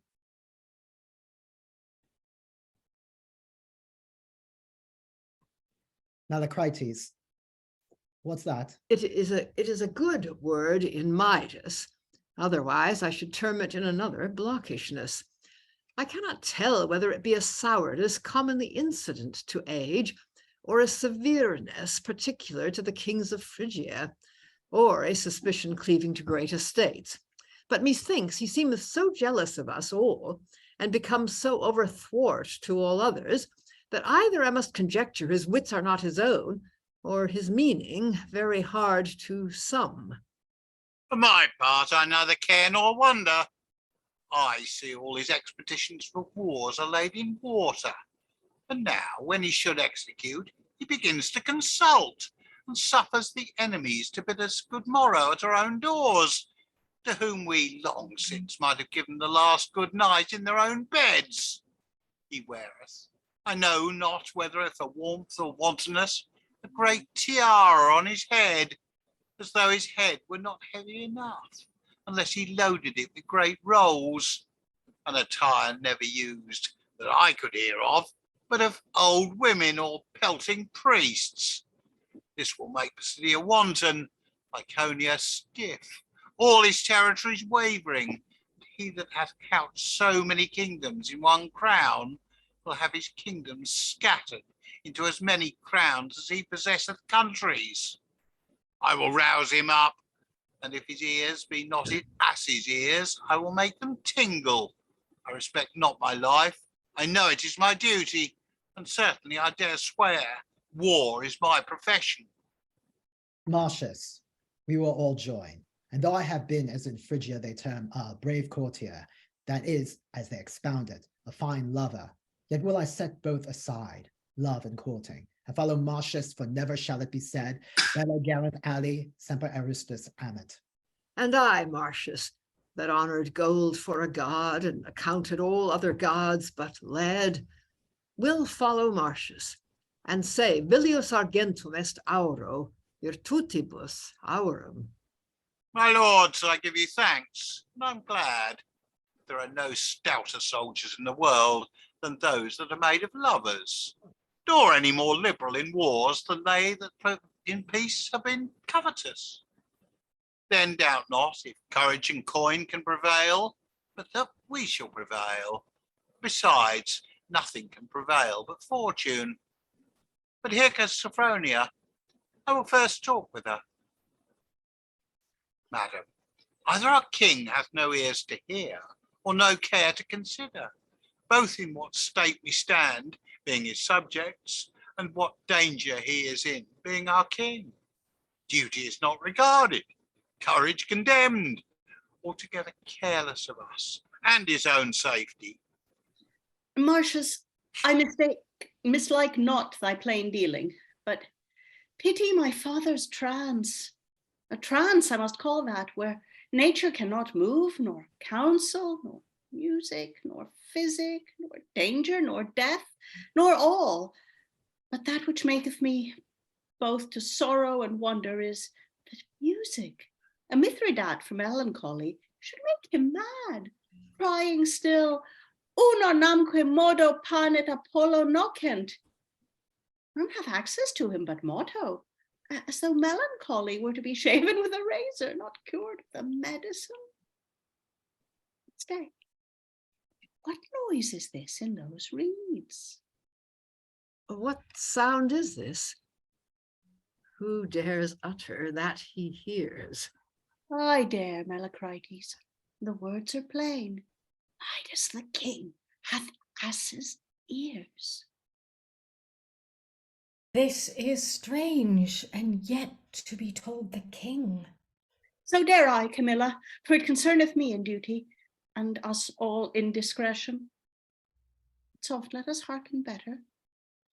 Midas of Phrygia hath ass's ears. This is monstrous, and either portends some mischief to the king, or unto the state confusion. Midas of Phrygia had ass's ears? It is impossible. Let us with speed to the king to know his resolution, for to some oracle he must send. 'Tis till his majesty be acquainted with this matter, we dare not root out of the reeds. Himself must both hear the sound and guess at the reason. Unfortunate Midas, that being so great a king, there should out of the earth spring so great a shame. It may be that he is wishing for gold, being but dross of the world, is by all the gods accounted foolish, and so discovered out of the earth. For a king to thirst for gold instead of honour, to prefer heaps of worldly coin before triumphs in warlike conquests, was in my mind no princely mind. Let us not debate the cause, but seek to prevent the snares. For in my mind it foretelleth that which woundeth my mind. Let us in. Sophronia, thou seest I am become a shame to the world and a wonder. Mine ears glow, mine ears. Ah, miserable Midas, to have such ears as makes thy cheeks blush, thy head monstrous, and thy heart desperate. Yet in blushing I am impudent, for I walk in the streets.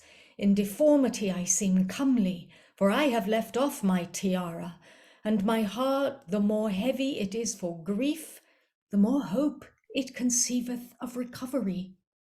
Dread sovereign and loving sire, there are 9 days past, and therefore the wonder isn't past. There are many years to come, and therefore a remedy to be hoped for. Though your ears be long, yet is there room left on your head for a diadem?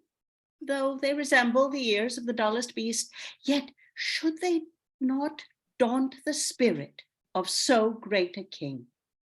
The gods dally with men. Kings are no more. They disgrace kings, lest they should be thought gods. Sacrifice pleaseth them, so that if you know by oracle what God wrought it, you shall by humble submission by that God be released. Sophronia, I commend thy care and courage, but let me hear these reeds, that these loathsome ears may be glutted with the report, and that is as good as a remedy.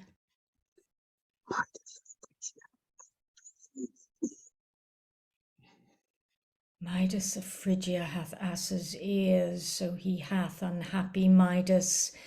If these reeds sing my shame so loud, will men whisper it softly? No, all the world already rings of it, and as impossible it is to stay the rumour as to catch the wind in a net that bloweth in the air, or to stop the wind of all men's mouths that breathe out air. I will to Apollo, whose oracle must be my doom, and I fear me my dishonour, because my doom was his, if kings may disgrace gods, and gods they disgrace when they forget their duties. What saith Midas? Nothing, but that Apollo must determine all, or Midas see ruin of all. To Apollo will I offer an ivory lute for his sweet harmony, and berries of bays as black as jet for his love Daphne, pure simples for his physic, and continual incense for his prophesying. Apollo may discover some odd riddle, but not give the redress. For yet did I never hear that his oracles were without doubtfulness, nor his remedies without impossibilities.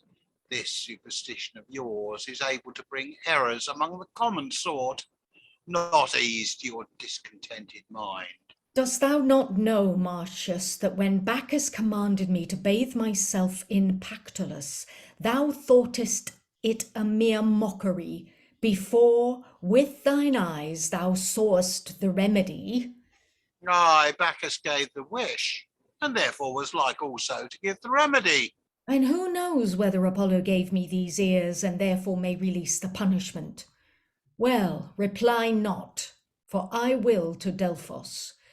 In the meantime, let it be proclaimed that if there be any so cunning that can tell the reason of these reeds creaking, he shall have my daughter to his wife, or if she refuse it, a dukedom for his pains. And withal that whosoever is so bold as to say that Midas hath ass's ears shall presently lose his. Dear father, then go forwards, prepare for the sacrifice, and dispose of Sophronia as it best pleaseth you. Come, let us in. School's motto to cozen us and say there were 30 men in a room that would undo us. And when all came to all, we were but table men. Aye, and then to give us an inventory of all his goods, only to redeem the beard.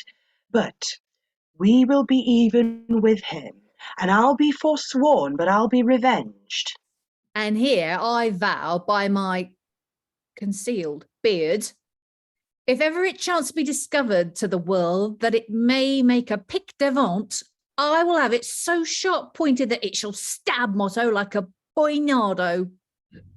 And I protest by these hairs on my head, which are but casualties, for alas, who knows not how soon they are lost? Autumn shaves like a razor. If these locks be rooted against wind and weather, spring and fall, I swear they shall not be lopped till Motto by my knavery be so bald that I might write verses on his scalp, in witness whereof I eat this hair. Now must thou, Petulus, kiss thy beard, for that was the book thou swearest by. Nay, I would I could come but to kiss my chin, which is as yet the cover of my book. But my word shall stand. Now, let us read the inventory. We'll share it equally. What else? An inventory of all Motto's movable bads and goods, as also of such debts are owing him, with such household stuff as cannot be removed.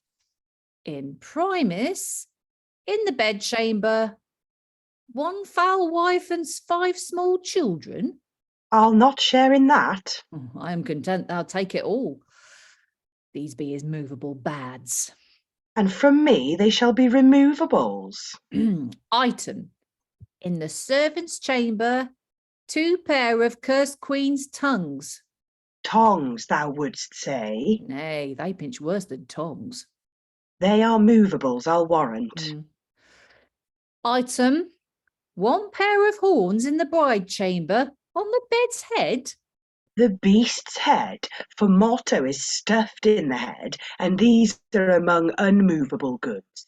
Well, Felix quem faciunt aliena pericula cortum. Happy are they whom other men's horns do make to beware. Item, a broken pate, owing me by the one of the coal house for notching his head like a chessboard. Take thou that, and I'll give thee all the rest of his debts. Oh, nolly me tangere, I refuse executorship, because I will not meddle with his desperate debts. Item, and 100 shrewd turns owing me by the pages in the court, because I will not trust them for trimming. That's due debt. Well, because Motto is poor, they shall be paid him cum recombentibus.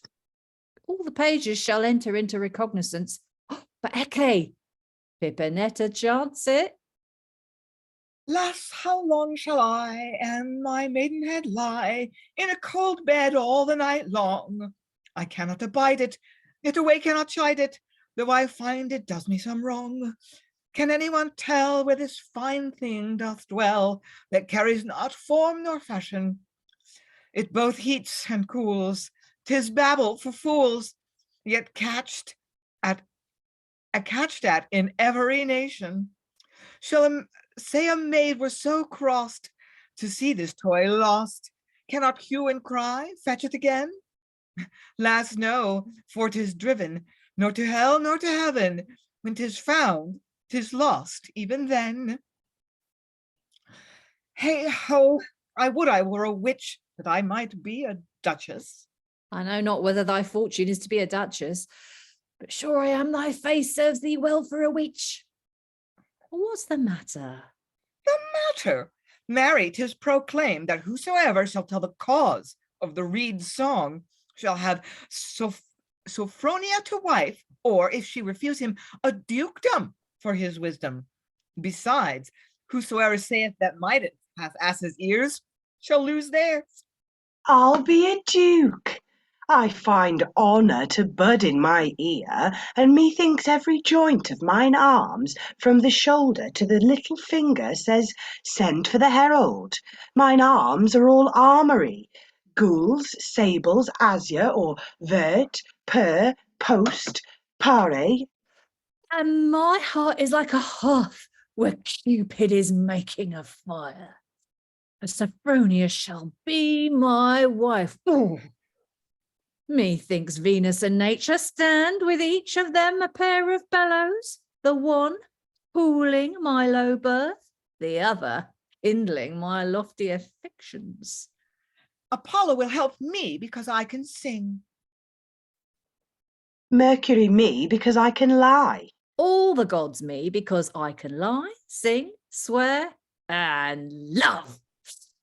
But soft, here comes Motto. Now shall we have a fit time to be revenged, if by device we can make him say, Midas has his ears. Let us not seem to be angry about the inventory, and you shall see my wit to be the hangman for his tongue. Why, fools, hath a barber a tongue? We'll make him have a tongue that his teeth, that look like a comb, shall be the scissors to cut it off. I pray, let me have the odd ends. I fear nothing so much as to be tongue-tawed. Thou shalt have all the shavings, and then a woman's tongue, imped with a barber's, will prove a razor or a razor. How now, Motto? What? All a mort? I'm as melancholy as a cat. Melancholy? Marry, gup, is melancholy a word for a barber's mouth? Thou shouldst say, heavy, dull, and doltish. Melancholy is the crest of courtiers' arms, and now every base companion, being in his mooble foobles, says he is melancholy. Motto, thou shouldst say thou art lumpish. If thou encroach upon our courtly terms, we'll trounce thee. Belike, if thou shouldst spit often, thou wouldst call it room. Motto, in men of reputation and credit, it is the room. In such mechanical mushrumps, it is a catarrh, a pose, the water evil. You had best wear a velvet patch on your temples too. What a world is it? See eggs forwarder than cocks. These infants are as cunning in diseases as I that have run them over all, backward and forward. I tell you, boys, it is melancholy that now troubleth me. My master could tickle you with diseases, and that old ones that have continued in his ancestors' bones these 300 years. He is the least of the family that is left uneaten. What meanst thou, Dello? He means you are the last of the stock alive.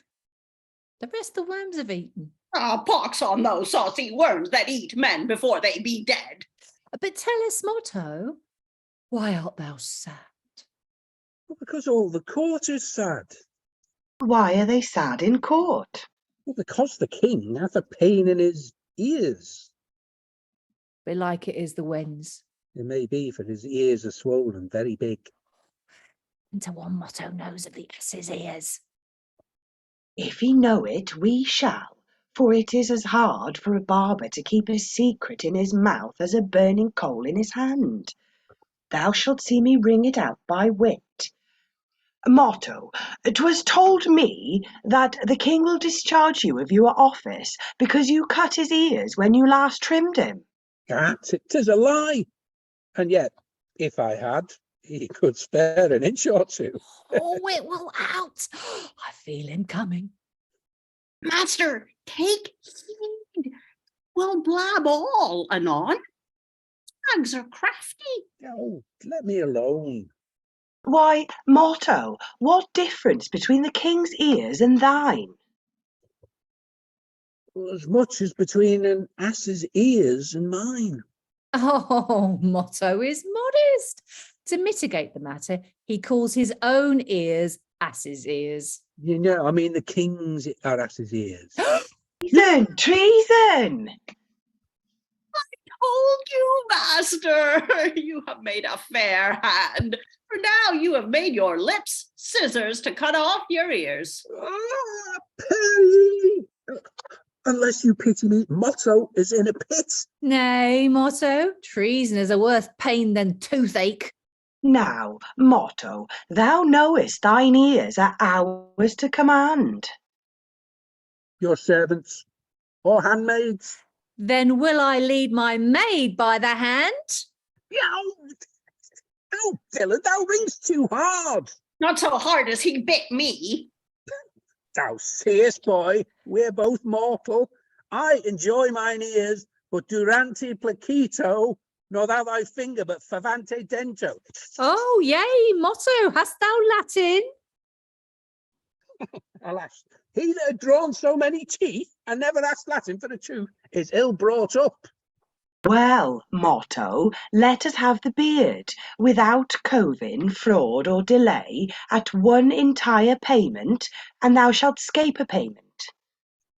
I protest, by scissors, brush and comb, base and ball and apron, by razor, ear pick and rubbing clothes, and all the triae sequuntia tries in our secret occupation, for you know it is no blabbing art, that you shall have the beard, in manner and form following, not only the golden beard and every hair, well it be not hair, but a dozen of beards to stuff 2 dozen of cushions. Then they be big ones. They be half a yard broad and a nail 3/4 long and a foot thick. So, sir, shall you find them stuffed enough and soft enough? All my mistress' lines that she dries her clothes on are made only of mustachio stuff.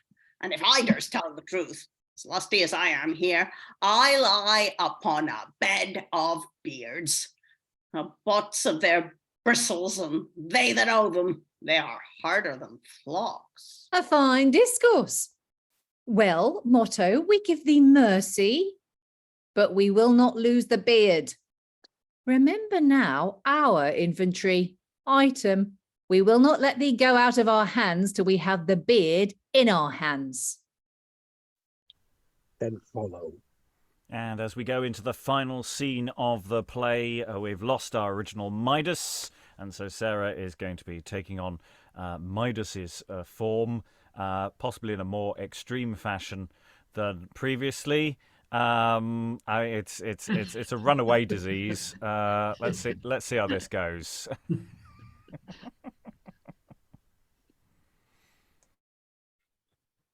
This is Delphos, sacred Apollo, who oracles be all divine, though doubtful. Answer poor Midas and pity him. I marvel there is no answer.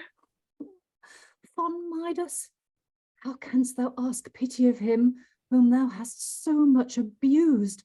Or why doest thou abuse the world both to seem ignorant in not acknowledging an offence, and impudent so openly to crave pardon? Oh, Apollo will not answer, but Midas must not cease. Apollo, divine Apollo, Midas hath ass's ears, yet let pity sink into thine ears, and tell me when he shall be free from this shame, or what may mitigate his sin. Tush. Apollo is tuning his pipes, or a barley break with Daphne, or a saying on some shepherd's coat, or taking measure of the serpent's skin. For I, Midas, I would rather cut these ears off close from my head than stand whimpering before such a blind god. Thou art barbarous, not valiant. Gods must be entreated, not commanded. Thou wouldst quench fire with a sword and add to my shame, which is more than any prince can endure. Thy rudeness, which is more than any sensible creature would follow. Divine Apollo, what shall become of Midas? Accept this lute, these berries, these simples, these tapers, if Apollo take any delight in music, in Daphne, in physic, in eternity.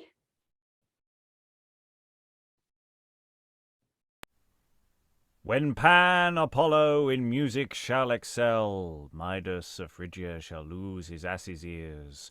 Pan did Apollo in music far excel, therefore King Midas weareth ass's ears. Unless he shrink his stretching hand from Lesbos, his ears in length, at length, shall reach to Delphos. It were good to expound these oracles that the learned men in Phrygia were assembled. Otherwise, the remedy will be as impossible to be had as the cause to be sifted. I foresaw some old sore, which should be doubtful. Who would gad to such gods that must be honoured if they speak without sense? And the oracle wondered at, as though it were above sense. No more, Martius. I am the learnst in Phrygia to interpret these oracles. No shame hath hitherto caused me to conceal it. Now I must unfold it by necessity. Thus destiny bringeth me not only to be the cause of all my shame, but reporter.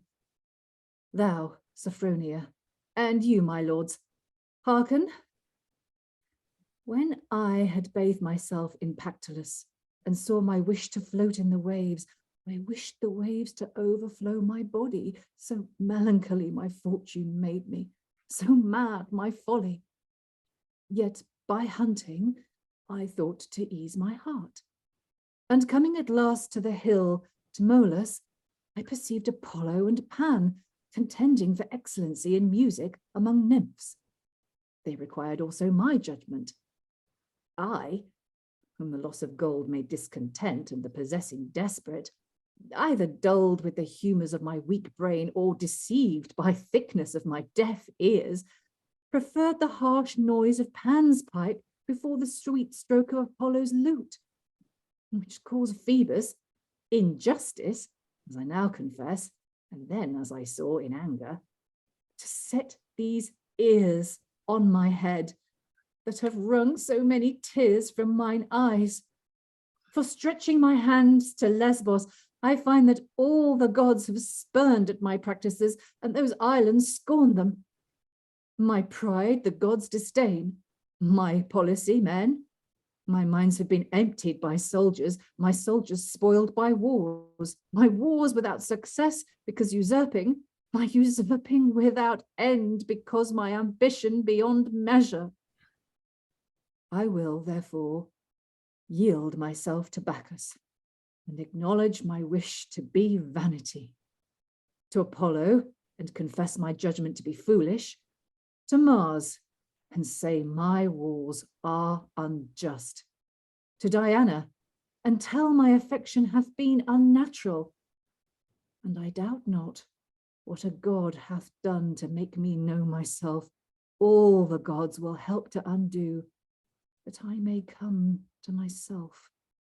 Is't possible that Midas should be so overshot in judgment? Unhappy Midas, whose wits melt with his gold, and whose gold is consumed with his wits. What? Talketh Sophronia to herself? Nothing but that since Midas hath confessed his fault to us, he also acknowledge it to Apollo. I will, Sophronia. Sacred Apollo, things past cannot be recalled. Repented they may be. Behold, Midas not only submitting himself to punishment, but confessing his peevishness, being glad for shame to call that peevishness, which indeed was folly. Whatsoever Apollo shall command, Midas will execute. Then attend, Midas. I accept thy submission and sacrifice, so as yearly at this temple thou offer sacrifice in submission. Withal, take Apollo's counsel, which if thou scorn, thou shalt find thy destiny. I will not speak in riddles, all shall be plain, because thou art dull, but all certain if thou be obstinate.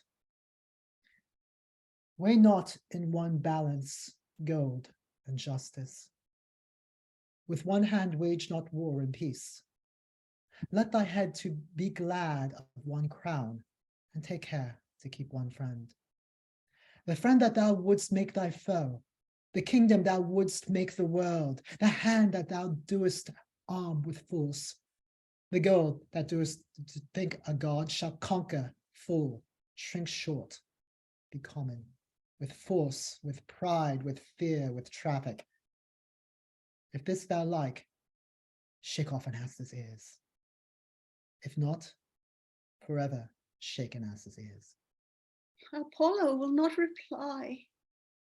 It may be, Sophronia, that neither you nor any else understand Apollo, because none of you have the heart of a king. But my thoughts expound my fortunes, and my fortunes hang upon my thoughts. That great Apollo, that joined to my head ass's ears, hath put into my heart a lion's mind. I see that by obscure shadows, which you cannot discern in fresh colours. Apollo, in the depth of his dark answer, is to me the glistering of a bright sun. I perceive, and yet not too late, that Lesbos will not be touched by gold. By force it cannot. That the gods have pitched it out of the world as not to be controlled by any in the world. Though my hand be gold, yet I must not think to span over the main ocean. Though my soldiers be valiant, I must not therefore think my quarrels just. There is no way to nail the crown of Phrygia fast to my daughter's head, but in letting the crown of others sit in quiet on theirs. Midas? How darest thou reply, seeing me resolved? Thy counsel hath spit more blood than all my soldiers' lances. Let none be so hardy as to look to cross me. Sacred Apollo, if sacrifice yearly at the temple, and submission hourly in mine own court, if fulfilling thy counsel and correcting my counsellors may shake off these asses' ears, I here before thee vow to shake off all envies abroad, and at home all tyrannic. Honored be Apollo! Midas is restored! Fortunate Midas, that feelest thy head lighted of dull ears, and thy heart of deadly sorrows. Come, my lords, let us repair to our palace, in which Apollo shall have a stately statue erected. Every month will we solemnize there a feast, and here every year a sacrifice. Phrygia shall be governed by gods, not men, lest the gods make beasts of men. So my council of war shall not make conquests in their own conceits, nor my counsellors in peace make me poor to enrich themselves. So blessed be Apollo, quiet be Lesbos, happy be Midas, and to begin the solemnity, let us sing to Apollo, for so much as music, nothing can content Apollo. Sing to Apollo, god of day, whose golden beams with morning play, and make her eyes so brightly shine, Aurora's face is called divine. Sing to Phoebus and that throne of diamonds which he sits upon. Iopeans, let us sing to Physics and to Poesy's king. Crown all his altars with bright fire, laurels bind about his lyre, a Daphnean coronet for his head, the muses dance about his bed. When on his ravishing lute he plays, strew his temple round with bays. Iopeans, let us sing to the glittering Delian king. End of play. Well, that flowed nicely. There was lots of nice things in there. Little trips, little errors here that crept into the text. We've gone through it several times, and yet every so often a little thing creeps in. A tyrannic rather than a tyranny. God damn it! I typed it in the chat, but too late. But no, my memory of this last time was going. I was really quite charmed by this play and really enjoyed it, and actually something that was quite compact. And on the whole, I've sort of returned and gone, yes, okay, there are some tweaks and changes I'd like to do to it, but actually, I had a bit of an issue with the servant characters at the beginning when they first appeared, but once you get into it, they really work. And actually, the debating is functions really nicely, and it's a lovely little play. I really like this, and has a moral, has several morals, and they're mostly not incompatible with our own, which sometimes is a problem with plays with morals. We're sitting there going, no, thank you. Thoughts from the room? We are already over time, but hey, stick around for as long as you want and disappear if you need to. Lynn. I had forgotten how political this was, because I remember the music contest. I'm like, oh, that rings a bell. But yeah, I had forgotten this has this sort of mirror for magistrates, lessons for leaders, kind of how to be a good head of state thread running through it. So I find that very interesting. And as you say, not irrelevant in our own day, 400 odd years later. Yeah, I mean, there are political resonances that you get if you know your history, but they do resonate perfectly well for us today, and you can do all sorts with that, which I really enjoy. Sarah. Yes, and I mean, I really like the political stuff, but what I also like about it is that it wears it quite lightly. In spite of the fact you've got all these big speeches, they're beautifully structured, so you don't feel like you're listening to, a big speech or a lecture on a particular ethical theme or whatever. They're beautifully characterized. I wasn't here, I don't think, for the first reading of this. This is all new to me, and I just found it really charming, and I loved the balance between the sort of, the high politics and the low comedy. It just seemed to work really well, and I'd love to see it on stage. Yes, because it does. It pays off for these long speeches, and I think again, because we're reading it, we know there's a long speech coming up, and we can see the actor taking a massive in-breath. But an audience watcher doesn't get that. They get to a point where they go, "Oh, this is a long speech." But also, we don't have the dynamism of this is something I say with debate plays all the time. They're not debates; they're arguments.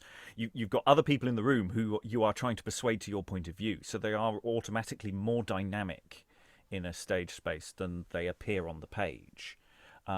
These are people who want to persuade at the beginning. Persuade him. Gold's great. Go for gold. Nothing wrong with gold. Isn't gold wonderful? Can't possibly go wrong this. Other thoughts? Dan? Just a short thought on that. I didn't feel like a speech only feels long, think, when it feels irrelevant or it's repeating itself. And I didn't think it was doing either. So like you said, the audience wouldn't know that anyway. And if you're always making a good point or another argument, and sometimes it does need to be long, then it shouldn't be really a worry. I don't know why one would want to cut it other than just for time. Yeah, I mean, there isn't really any fat on those long speeches at all. I mean, they are integrated arguments that progress, and you would do them a damage. Actually, you've got to be very careful with them. Stephen. Just to follow on from that, it's also partly, I think, because we're sort of table read. If you were doing something in iambic pentameter, it's kind of coming ready chunk, doesn't it? You can actually sort of see where the breathing is. But with Lyly, we get these very long paragraphs, and perhaps we're a bit less practiced with that. So perhaps the kind of architecture of it doesn't suit the kind of cold read quite as well as a soliloquy would. Yes, it's quite difficult to take it all in on the page, because it's just this massive block that you're working through, and that's what rehearsal and an audience are for. Aliki. I also find, as somebody who's read quite a lot of mythology and knows a bit about ancient Greek religion, that it does really well by the Greek gods. It's straight up right in the tradition. Some of the early moderns, they impose a fair bit of Christian morality on top of them, but this feels precisely true to the Greek gods. Nice. I mean, I think I said at the end of the first look, this felt like I maybe this is a bit too far, but it's sort of baby's first Lily. I wouldn't go all the way to say it's a kids show, but it does feel like if you want to actually be introduced to a story that everyone a lot of people know, not everybody knows, but they don't necessarily know the ass's ears. The gold bit most people knows, but the ass's ears slightly more specialist. As a story that you can latch onto, and then you get given a play that's doing something a bit more advanced. This really feels like a really nice entry point, actually, for Lily, that I don't think people who like Lily necessarily think about, actually. Lynn. Yes, and most people are going to be familiar with the Midas touch. That's still proverbial. The ass's ears part of his story is going to be less familiar. What I appreciated about this text is the fact that it's pretty successful in kind of weaving those together. They've always struck me as like, oh, these are sort of very, very old independent myths that somehow adhered to Midas. But their origins are probably completely separate. But I think this text makes it a story about one guy learning different lessons about what it means to be a good leader. I think it's actually pretty successful at making that feel like an integrated story. Yes, and it also works well for a modern performance context because it has a natural interval point where the two stories sort of lay into each other.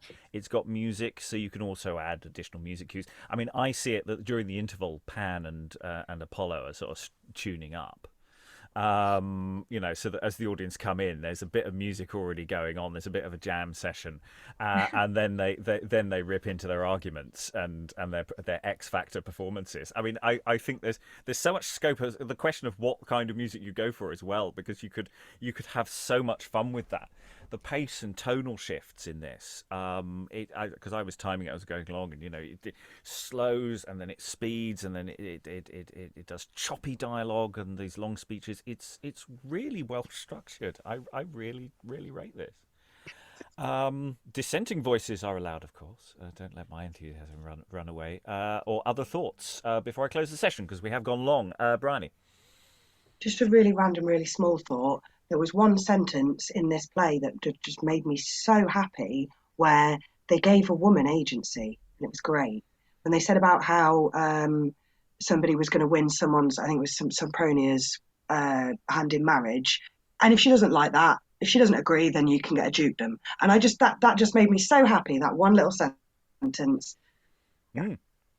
Lovely. Any other thoughts to throw in, Stephen?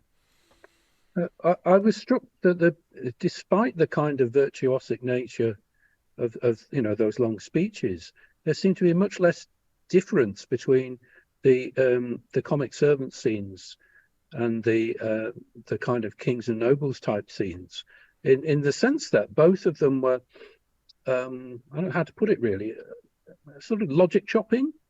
There's the kind of clarity of the grammar. Really, it is a kind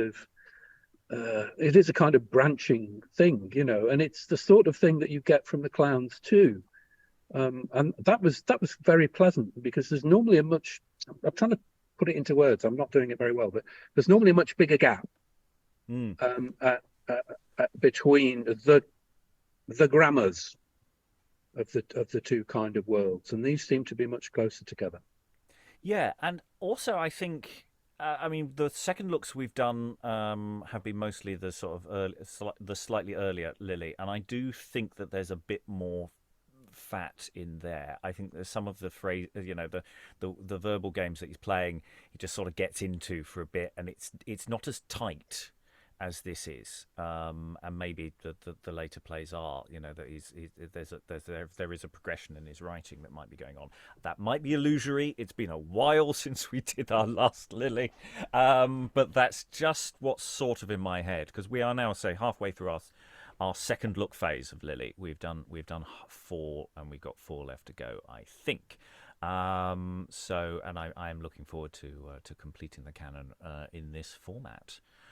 Anything else from the room before I close the session? No. Well, we've had fun. Hopefully you had fun too, and hopefully we'll do more with Midas further down the road. A third look I'm not sure we have any reason to do a third look. We'll just go to production, frankly. All that remains, thank all our wonderful readers, their additional cats, and all their wonderful reading. Thank you very much, everyone, and goodbye. Badgers, we are not.